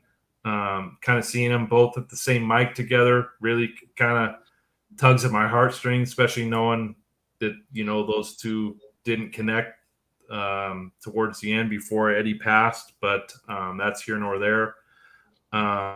Eddie just noodling along on his guitar while Sammy's holding down the rhythm on the acoustic, I thought was awesome. He's doing the blues stuff, which I'm sure Brad will get into. But I love that. Sammy screams, what did I have here? At 1.2 or 1.20, the band's just jamming. So if you haven't watched the video, go to 1:20 in. At the very end of the song, or at 1:20 towards the end of the song, the band just goes off on a jam and kind of concludes the song. It's really good. Not on the original album version, which I love. I give it a 7.5 out of 10, just because it's not my favorite song. There's some really good ones on here, but that's my score.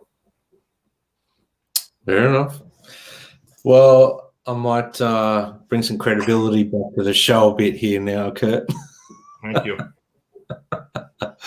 I love this song. I just think it's a really fun song, and I really think they capture a really cool energy that was, a time for the band when they did OU812. And I love the way they did this live, always have. Alex's drumming on this is just, there's something really slinky about it. I love it. The feel is great BVs. And they look like they're having a ball on this song. They look like they're having so much fun. Ed's solo, it does have that really bluesy sort of, it's got more of a country blues feel for me, the solo. The crowd interaction's really cool. And, how you highlighted they're doing a bit of a jam at the end of the song. And those outro solos, for me, what Ed's playing is just fantastic. They're like that stuff. I would love to hear more and more and more of that stuff. I'm sure there's so much floating around that we haven't seen or heard of Ed just playing like that. I would love it. For the outro solos alone, I'm going to give it a 10 out of 10 just because, I could sit and I watched those little outro solo pieces probably, I don't know, 5-6 times over and over and over and over. Just, I love it. And man, I have to say those close-ups of that they have in this DVD, which Andrew alluded to in the last episode we did, it's great to see that stuff. And I don't think, and this is where I go back to my argument about how much of the music has been doctored, I don't think you could pull that stuff off because that was off the cuff. That's just on the fly. None of that's prepared. That's just Ed playing from the heart. And I don't know. That's my take on it. I don't know whether he could have reproduced those solos note perfect the way he played them live. I don't really think that's part of the doctoring of the DVD and CD. I may be wrong. Shoot me down if I'm wrong, guys, but I'm going to give it a 10 out of 10 anyway. Andrew. Yeah, I'm going to give it a 10. I gave it a 7.5 Hmm. because I gave everything else like I had to pick one song on here that was my low point, and that was it. Everything else is fanboy. Understandable. Yeah, I'm going to give it a 10 out of 10 too. I love it. I love the album version. You know, that unusual intro, the chicken picking that Brad mentioned is just remarkable. You know, it's one of the things I think that we have to remember that Eddie Van Halen can do. You know, we think of him as Eddie Van Halen, but he's such a great proponent of these blues riffs and licks and these country licks, which comes across in the studio version pretty clear, and on this live version, the interaction between the bandmates is just remarkable. It's one of the reasons why I love the video recording. It's just it's that cliche, and we're going to keep saying it, but it's the party vibe. It's this party thing that you get from the band around this era, especially. I fell in love with them again because of that. I've got to give it a 10, Rev. I'm sorry. It's fine. On yourself. All right, now that wasn't long. Yeah. Now we can talk about him. Yeah. Oh, that's funny. I'm telling you, man, the side beat, the second side is strong. It's a strong. Yeah. They did a great job of sequencing this. Yeah. And a lot of them are out of order as far as their set list, typically on this show. But I mean, I don't know. Do you agree with me, Brad? Did they put the best performance at the end? Yeah. Yep. It was tough to rank these because I mean they were all 10s. Look, for me, it's a hard one because as we're going along, everything here is pretty damn good. Like, there's no real weak points in this. If you're at one of these shows, whether they've adopted this or not, you would have been in for a real treat. That's just my take on it. I've got a surprise for you guys. I've got a surprise, I think. Yeah. Oh. And Renus talks about the hot chick in the front row. At first, when I was a kid, I remember she was holding like a towel or a T-shirt or a banner. I thought she was holding a baby when I first saw it, and then they show her again, and it was a towel. I'm like, who brings a baby to a concert? All right, Eagles and hot chicks. That makes sense. Yeah. We don't even know if Renus is a male. It could be a female just posing as a male. I've seen his comments, bro, and that's a dude. He's a dude. Touche. That's a dude, bro. Touche.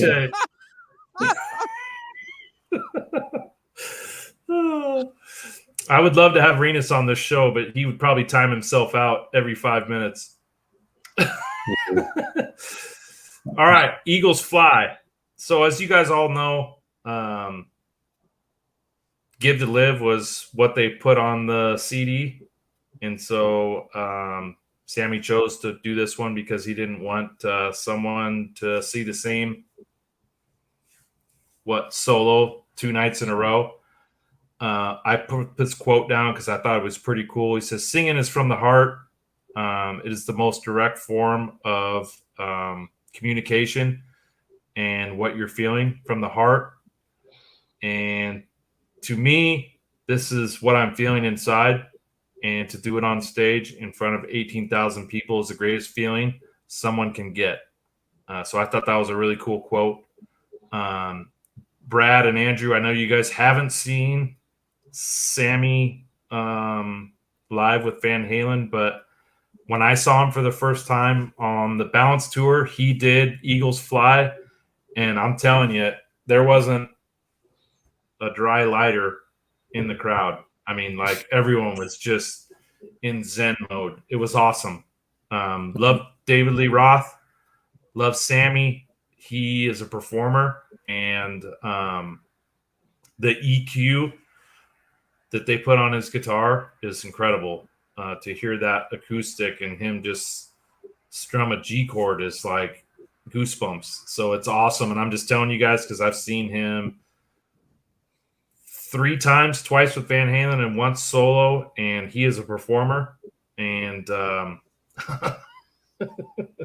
sorry, thanks Andrew for putting that up as I'm talking. This was awesome. So I'm glad they put this on the live DVD, but I give it an 8 out of 10. And I think it was a perfect choice for this video since they did the Give to Live on the live CD. So 8 out of 10. Great performance. Again, I think you've touched on pretty much everything I wanted to say about it, Kurt. But I really dig the song. I give him credit. The lyrical content's really cool in this song. I've said this before about other songs. There's a real simplicity behind his lyric writing in this particular song, but perfectly simple. It matches the context of the song, and his vocal melody in it is beautiful. Again, the acoustic guitars sound great. You got to give him credit. His vocal ability is, at this particular time as well was second to none. He was really one of the greatest singers around, and this song in particular highlighted that for him at this show. And I'm going to give it an 8.5 out of 10. It's look, when this particular DVD came out, I did skip this song, but I don't dislike it. It was just I wanted to hear all the bigger Van Halen stuff. But I don't skip it now. I really like it. And the versions of this song in particular I like are the ones where the band kick in with him. They're the ones that I really like, this song. So, but it was good to hear this one instead of because this isn't on the DVD, the CD. Sorry, I'm getting them all mixed up now. But this one's not on the CD. Andrew. Yeah, and real quick, Brad, that 5 years, I think Sammy was at his height with his vocals, from 5150 to right around this era. He was at his height because he started straining himself a little bit in the balance era. But yeah, sorry, Andrew. That's okay, bro. Oh, look, it's a change of gear, isn't it? On side 2, this song and the next number. I get it. I get the change of gear. It's part and parcel of a live gig. Having that ability to, ride the crowd up and down. It's not my favorite performance, guys. I'm with Brad. I used to skip it a lot when it came out. Fast forwarding it on the video because I wanted to go and see. I wanted to see what Eddie was doing. Make no bones about that. And I'm a Sammy fan. It's great vocals. The sticks are fine. It's it's just a good song. I'm going to give it a 6 out of 10. And still a sometimes skip, guys. Mm-hmm. You don't need to time yourself out, Andrew. We understand. No, I was trying to find the button to see if I could do it for him. There isn't one. Can't time the boss out, mate. No. He can time us out. I'm not going to go. And this is a 5. It could be a 5 coming up, gentlemen. Could be. He can time us out. I know. Well, thank you, Simon and Keith, for agreeing with me. They both love it. And Brad. So 3:16. Almost 12 minutes. It's not really 3:16, is it? It's the guitar solo. Yeah, but that's what it's labeled, I guess. Yeah. Eddie says his quote before the solo is, it's all about the live show. Much of it is for him is feeling at home during the live show. So he loves capturing the magic on tape. I thought that was kind of cool. For me, I could just spew off by heart this solo just because I've watched it so many times. But it starts off with 316, then goes into Mean Streets, then the tapping and harmonics into Eruption, and then it goes to Cathedral, and then it goes back to Eruption. I don't know. I think it's a great solo. The Live Without a Net solo's got probably a little bit more heart, but I think this one he's kind of capturing all of his solos that he's done over the years. So I think he did a good job of making a true montage of what he's known for. I mean, it's Eddie Van Halen live. What else do I have to say? I've watched it probably a million times. Maybe I'm exaggerating a little bit, but watched it a ton. I remember my mom walking in and be like, "Oh, you're watching this again?" And it's like she hears the same tapping, the same harmonics over and over. But I love it. I give this a 19 out of 10. Good man. That's a good one. That's a good one. 19 out of 10. Well, no one's actually rated 19. Not quite a Brad score. That's a Brad score. Yep. Not quite a Brad score. Not quite. All right. 316. I'm calling it Ed Solo. You know, Andrew and I have basically said the same thing in the past about this particular DVD where, you know, Live Without a Net was all we had. This particular DVD was when I got it, we never got to see Van Halen live or do these things. So this was like a bit of a holy grail DVD for me at the time. And watching this became my favorite version of an Ed Solo for me, just because I related to this era. I was, you know, buying this stuff as it came out, where Live Without a Net was already out when I purchased it. It was already been released for years. So this one for me holds a special place in my heart for one of Ed's solos. I mean, the 316 is beautiful. You know, I'm going to mention here, I'm not a fan of the cigarette being in there. It's tough to watch now. But that was Ed at the time, so we accept that. He looks like he's having a lot of fun. I love how he puts the finger up like wait, and then he does the Mean Streets intro. I would love to have heard him kick into Mean Streets a little bit, more than just the intro, Mean Street. It's great to see, you know, Ed activating his pedals. He's doing it himself, which was great. Love the tap harmonics he does, Spanish Fly, Cathedral. The horsey squeals, you know, into Eruption, and I love how Alex is sitting at the drum kit and Michael Anthony, I think, is side of stage waiting to do the Eruption with him, the start of Eruption. I actually think that's a really important thing to note, that they were always sitting on you know, standby waiting for that moment.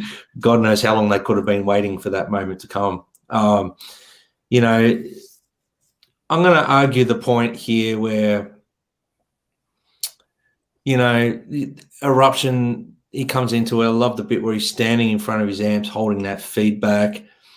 And then when he kicks into the trill, that bit there, that's not redone. That there's a fluff note in there. I'm going to argue the point. I don't think this has been doctored in any way, shape, or form.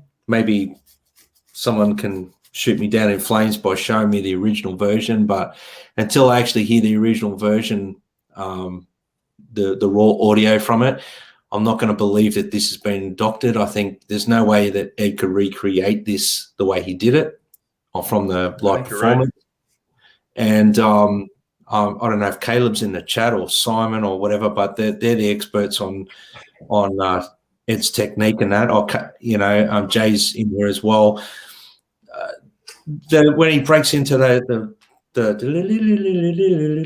he fluffs a few things there. That there's no way that could be recreated. So again, it's one of my favorite solos that Ed did, and I'm giving it a 20 out of 10. I'm never going to skip it. Sorry. So You got to one-up me. Andrew, over to you, brother. Oh, man, that's funny.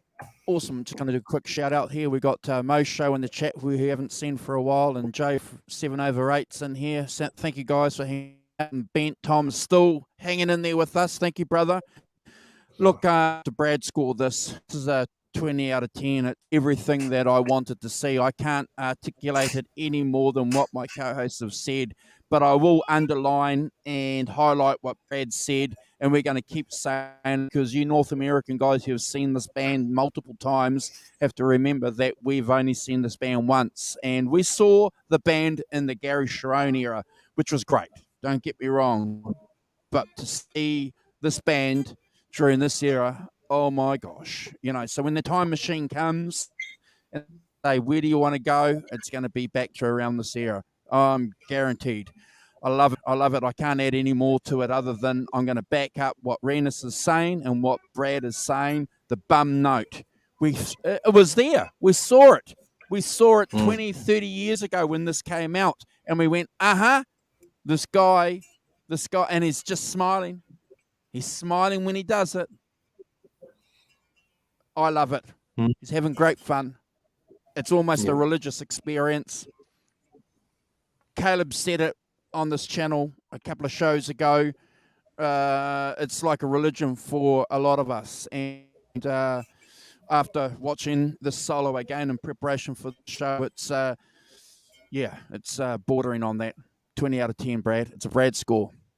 Yeah, and Rev. I think Brad's right. I think Brad's right with you can't redo this song in the studio. I think Eddie probably nailed it live. And how do you redo a track where they have the camera focused on one person in front of the stage? I don't think they could have redone it, so it probably was the live track. And Brad makes the point that he missed the note, and it is what it is. So I think you're right. You probably couldn't redo it. That just comes back to my argument where I think they may have fixed things up, but I don't think they re-recorded every song. Yeah. What's up, John BL? Still great seeing Eddie is at his prime too. That musicman, he was on stage just on fire. New amp, new stage, new guitar, new kid. They were at the height. All right. You really got me. / Cabo Wabo.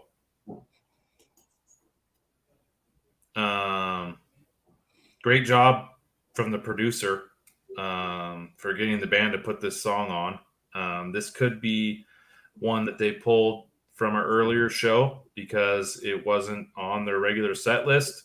Both songs weren't on the regular set list during this tour. But man alive, the band really brought the crowd to the stage on this song. So I think it was a great choice. Back in 78, Eddie was where am I going here? Hold on. After the solo, Eddie brings the crowd back in like it was 1978 on VH1 with Eruption. And I think with this song, Eddie's guitar wasn't tuned down half a step. I think it was standard. I don't know, Brad, if you can tell that or not, but it seems like Sammy struggled a little bit with his vocals on this song. He was straining a little bit. But that's going to be the only reasons I didn't give it a high score. But I think he struggled a little bit with the lyrics on this song. The chorus is awesome with the band. I think how they break up the song in "You Really Got Me" is one of the things they used to do in the past with David Lee Roth, and they would do the whole rap thing where they would talk about what's going on, and Sammy did the same thing, and then the band goes into Cabo Wabo. I thought that was really cool because it kind of seemed like it wasn't staged, but maybe it was. I'm not sure, but I thought it was a great touch. But I give it an 8 out of 10. It wasn't my favorite song on the live DVD, but it was cool to see the band do this song on the set list. I think Sammy gets fired up when he does this song, and the crowd and the band kind of feeds off of that. I do love the song Cabo Wabo, so that's why I give it an 8 out of 10. But the crowd was into it, and the band was into it, so I think it was a great choice to have on the live DVD.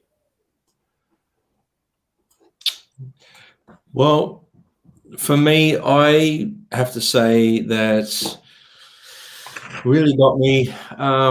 Look, it's a great version of it. Sammy sings it, like there's bits of it where he's singing really great, and then when he tries to sing it up really high, I don't know whether he quite hits the mark with that one. He struggled a little bit. I love how Ed uses the phase pedal in it.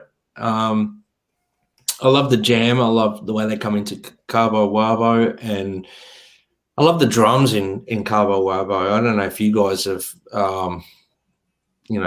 sort of highlighted this or thought of it, but his drumming in this song, it's got such a Zeppelin feel for me, this song, the overall, like even the OU812 version of it, but hearing it like this with that drum kit, man, it could be a Led Zeppelin song. That's how it sounds to me. And I love the drumming. It makes the song for me.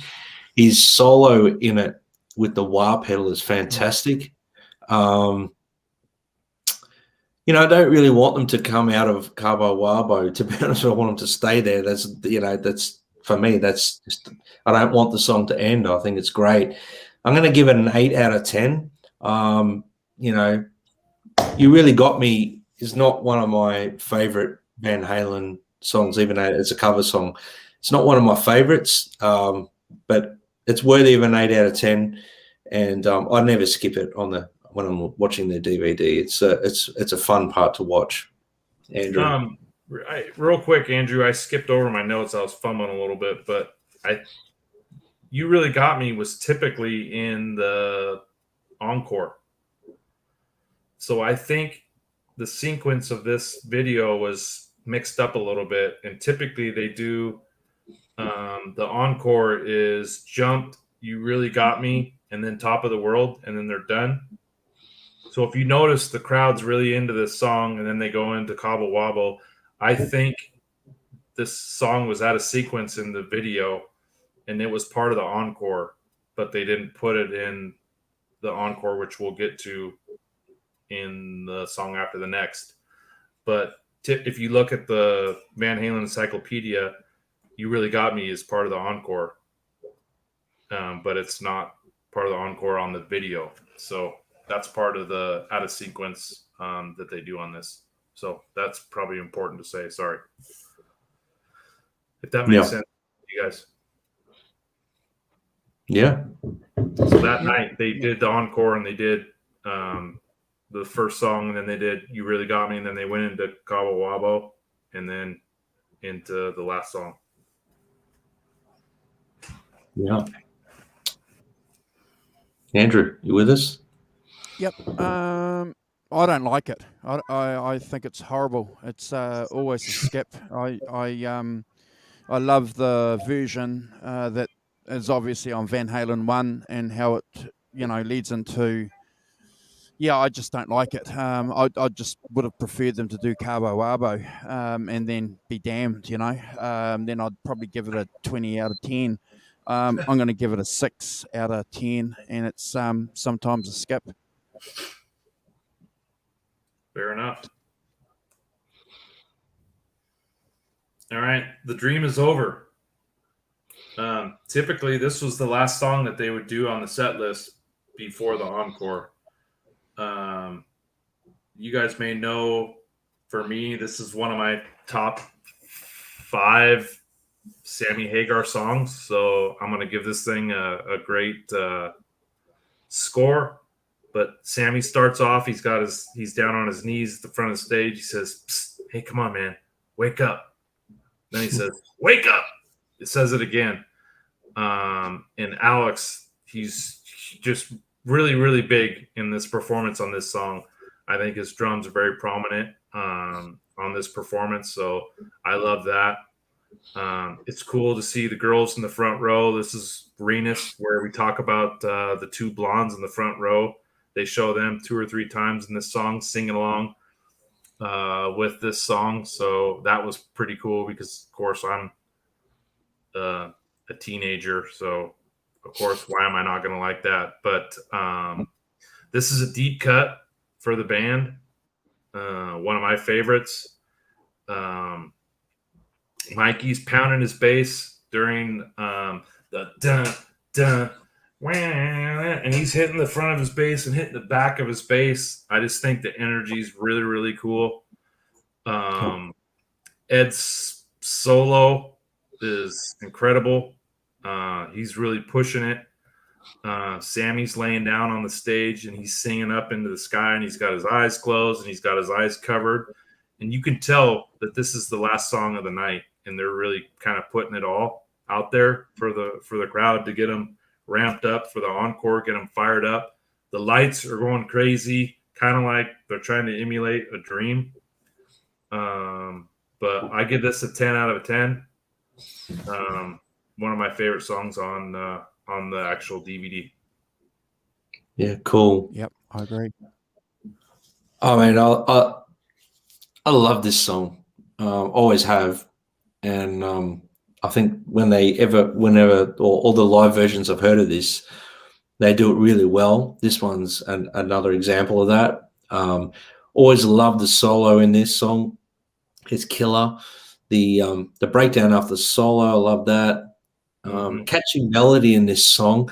It's one of the songs when we did the Carnal Knowledge record, I highlighted the vocal melody is being really catchy. And I love the feel of the song.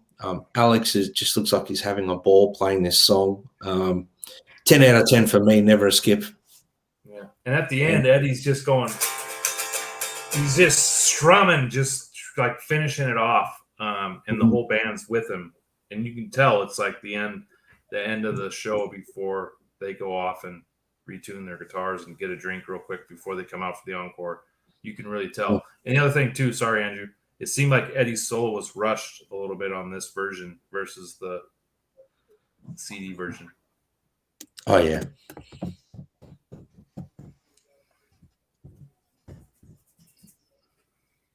What do you think, Andrew? It's a band that's relieved that they've done a good gig, I think. That's the impression I get when I look at the video. It's and that's fine, because a band has to be able to present that, and they're looking at each other, and that's the thing that I get to the excitement from this song. It's bordering on a masterpiece. It's like my co-hosts have said, it's one of my favorite songs too. And that strum that the Rev is talking about, that reminds me of that famous strum that Clapton does in "Sunshine of Your Love." Then so he's so that's again Eddie channeling Clapton. He can't escape it. So one of the things that I picked up immediately when I saw the DVD, well, the VHS actually, because I'm old. Never a skip. Makes up for the song preceding it. Yeah. Never a skip, and I'm going to give it a Brad score, 20 out of 10. Nice. Hot looking girl. No argument there, brother. I'm going to say something. Anyone that said this version of Van Halen didn't bring the hot chicks, watch this DVD. Yeah. Yep. I'll leave it at that. Yeah. Or if you watch the behind the scenes MTV special, it shows a couple chicks waiting out front to get into the show that were dressed for success. And for you young fellows out there, chicks is slang for girls. All right. Jump. I read an interview today, so these notes are pretty fresh. The ink hasn't even dried on them, but Eddie said Where here's the deal. I used to play keyboards live, and Sammy used to play guitar, but now he doesn't want to play guitar anymore. He prefers to play, or he prefers I play guitar so he can concentrate on singing. I know we talked about this a couple weeks ago with no one playing keyboards, but I think that was a little interesting how Eddie later on put it on Sam as the reason why he's not playing keyboards live, where Sam would prefer him to play guitar. But Sammy plays guitar on 2 songs or 3 songs on the live show, so I don't know. This goes back to contradicting them saying something which really wasn't accurate, but needless to say, Eddie didn't play keyboards on this song. He didn't play it on When It's Love, and I can't remember the other keyboard song, but I just thought I would throw that in there since we talked a little bit about it last show. But Sammy actually sang this song pretty good, I thought, for him doing a David Lee Roth song. Typically, he's having someone in the audience sing, or he's running around on stage and climbing the rafters. So I don't know if it was just for show because he knew it was being recorded live, and maybe the producer said, hey, you have to sing this song because it's going to be a live DVD and we need to sell some copies of this thing. But he actually sang the song the whole way through, which was a little bit unorthodox for him. So I commend Sammy for singing Jump. It's a huge song. It's one of their biggest hits. He laid on the sword and probably did something he didn't want because he didn't really like the song, but he did it. He got into it and he said, hey, how are you? How the F you been? Like, he's getting into it. So I commend Sammy. I give this an 8 out of 10. It's not actually one of my favorite Van Halen songs. I kind of put it down there with one of the ones that I typically wouldn't listen to on the 84 album. But I thought they did a pretty good job. There was great energy. The crowd was into it. The band was into it. That's the only reason I give an 8 out of 10, because it was entertaining. So I give it an 8 out of 10, if that's fair. Yeah, awesome. I mean, for me, it's a mandatory song that needs to be in their set list. And Sammy does a great job on it, considering it's not from his era. I think the person that enjoys playing this song the most when you watch it is actually Alex. He looks like he loves playing this song. Every time that you see a live version of this and they do a close-up on Alex, he looks like he's having a ball. That intro, for some reason, he's always smiling ear from ear. Yeah. The Live in Texas show, when they go, what are we going to play? Alex starts it because I think he really enjoys playing the song. That's just my opinion. He looks like he's loving it. For that alone, my score is what it is, what I've given it. I mean, Ed's solo is always great in this song. I love the way he phrases in it, even though it's a live version. He's giving it a live feel. I will say this: they look like they're having loads of fun playing it.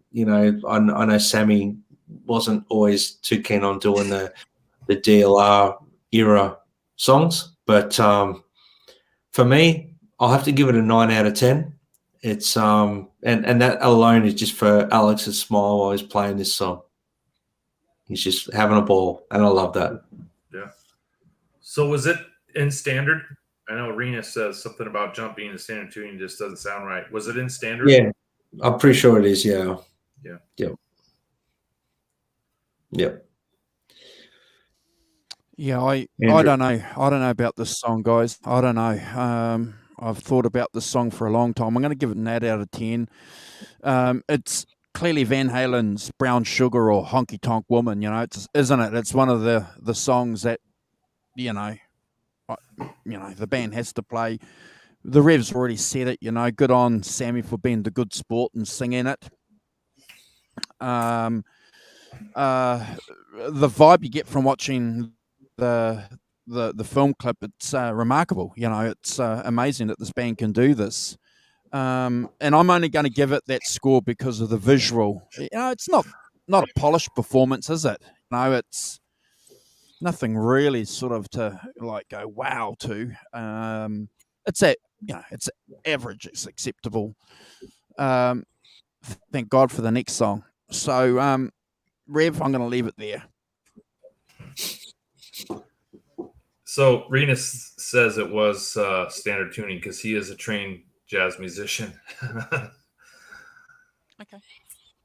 There you go. Yeah. All right. Top of the world.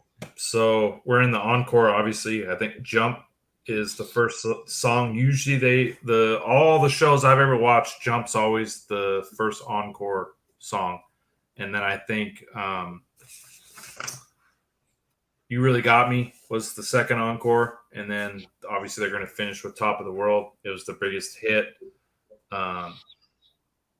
Debatably, right now was probably bigger, but I don't think that came till later.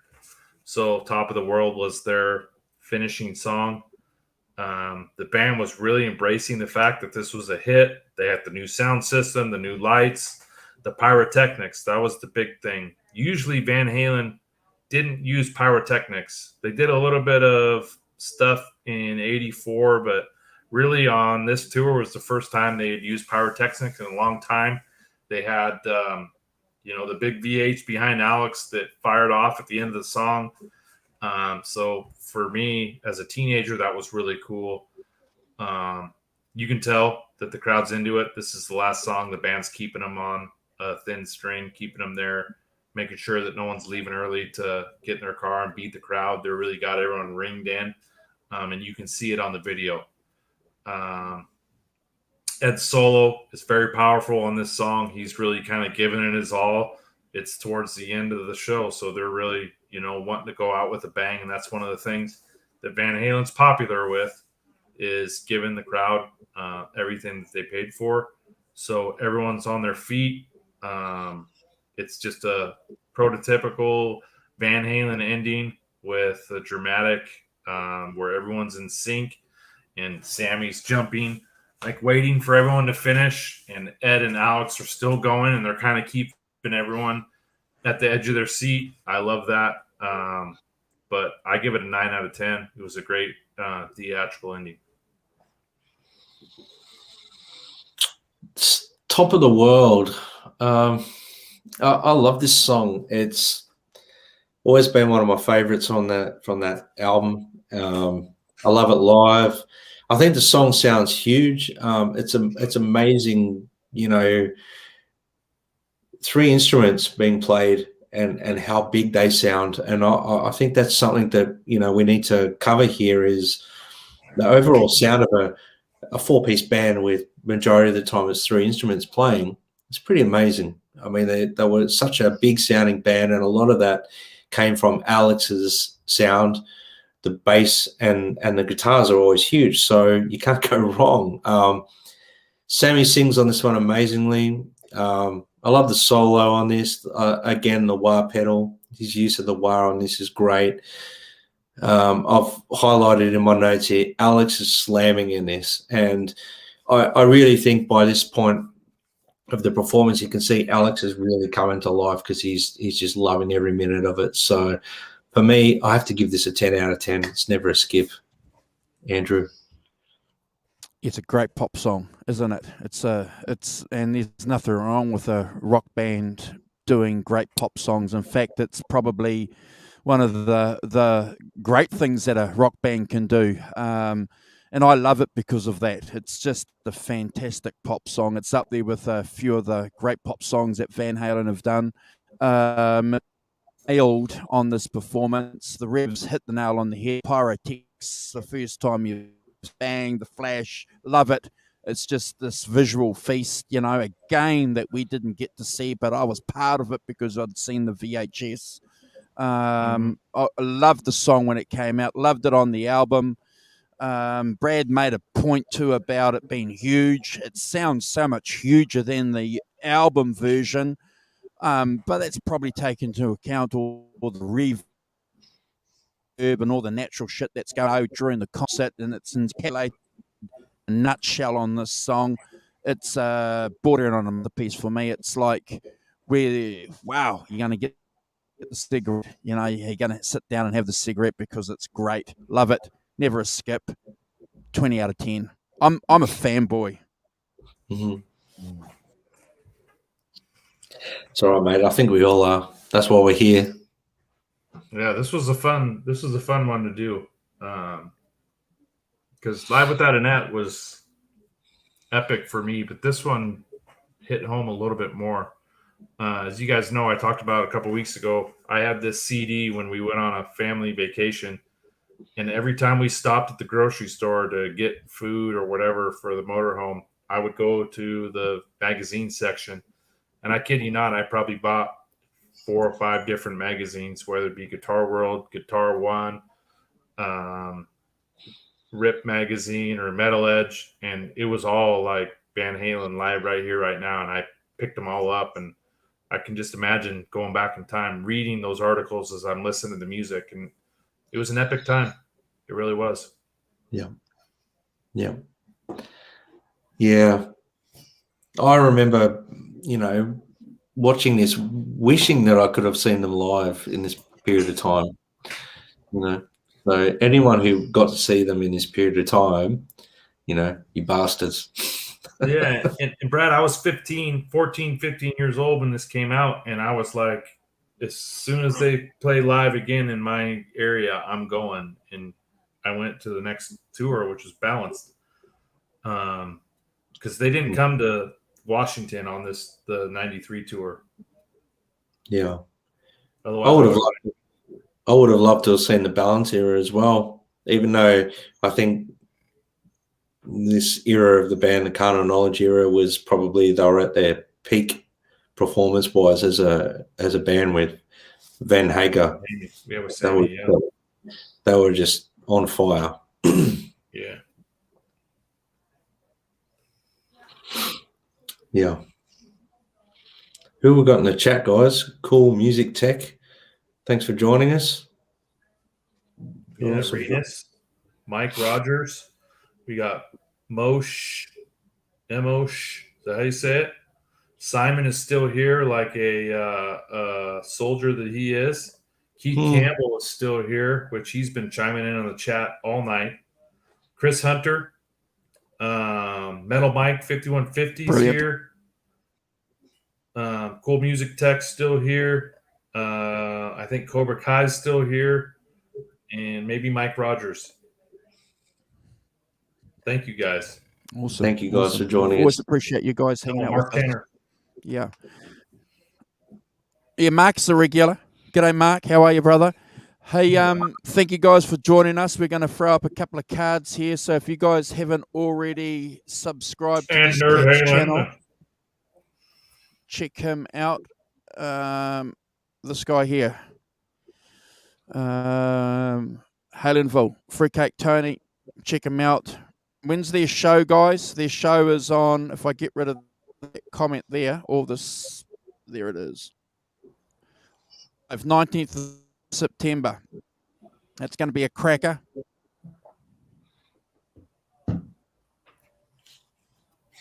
New book coming out. Fantastic. Couple new books. Wait. Couple new books coming out, which pretty excited for. I love some new material. The guy that did that book that you just had up there, Andrew, one of the guys did an article in Guitar World, the November issue, which should be on newsstands soon, where he did a timeline of the Frankenstrat, where he took out a lot of information that was out there, and he went strictly off what people saw live. And so it's a Frankenstrat issue from 78 to 84, all like technical info. So I'm excited to get that article and read that. Yeah. And if you guys can't wait to get the printed version, it's out on digital. I think it was released on their Guitar World app last night. So go and check out the digital version. Do you have it? If you can't wait. But I'm doing this, and I will do something illegal. I'll do something illegal. You know what illegal is? illegal with It's a sick bird, is what my dad says. Ill yes. eagle. It's an ill eagle. I'll be sending out emails. Hey, guys, it's been a pleasure as usual to have the Rev hang out with us and present with us an awesome introduction and background information on a key DVD for Brad and myself, and obviously for a lot of the cats in the chat. We would appreciate it, obviously, if you could especially follow the Instagram accounts. They're on the bottom there. And if you check out the Rev, he's on there all the time. So's Brad. He takes you for nature walks. Please check out Fruitcake Tony's YouTube account as well, because they've got some good content up and coming. Tomorrow, I'm on here with Brad and the Rock Professor. We're doing a deep dive into... Oh, gosh, I had it here somewhere. All Things Must Pass, George Harrison's masterpiece. We look forward to that.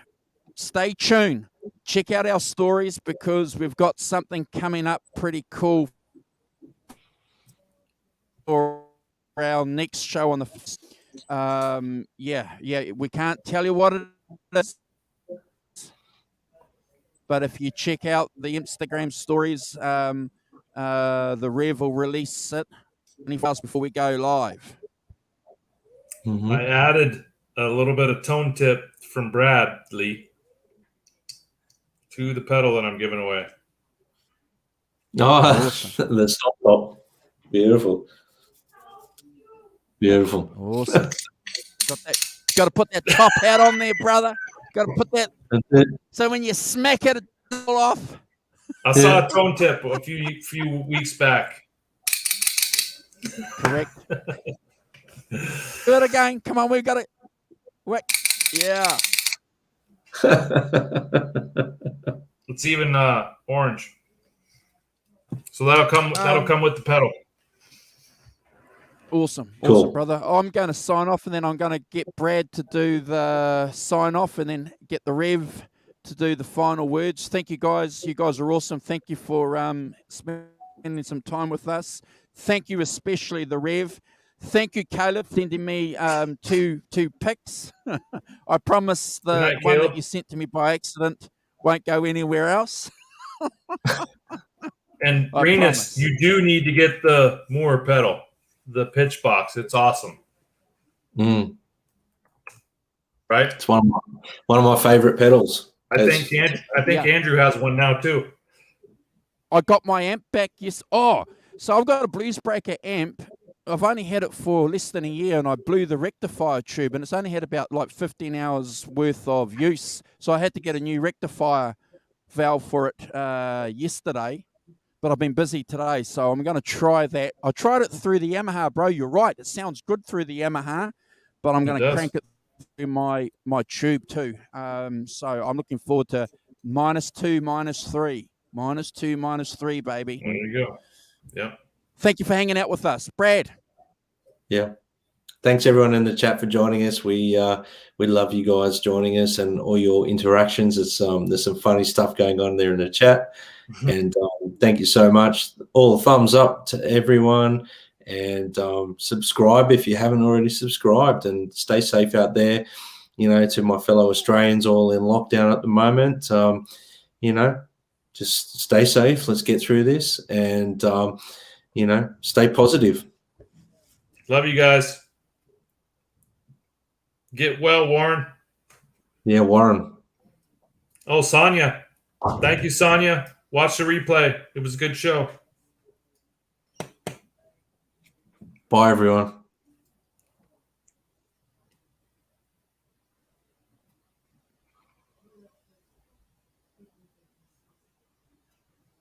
Where's that bloody video?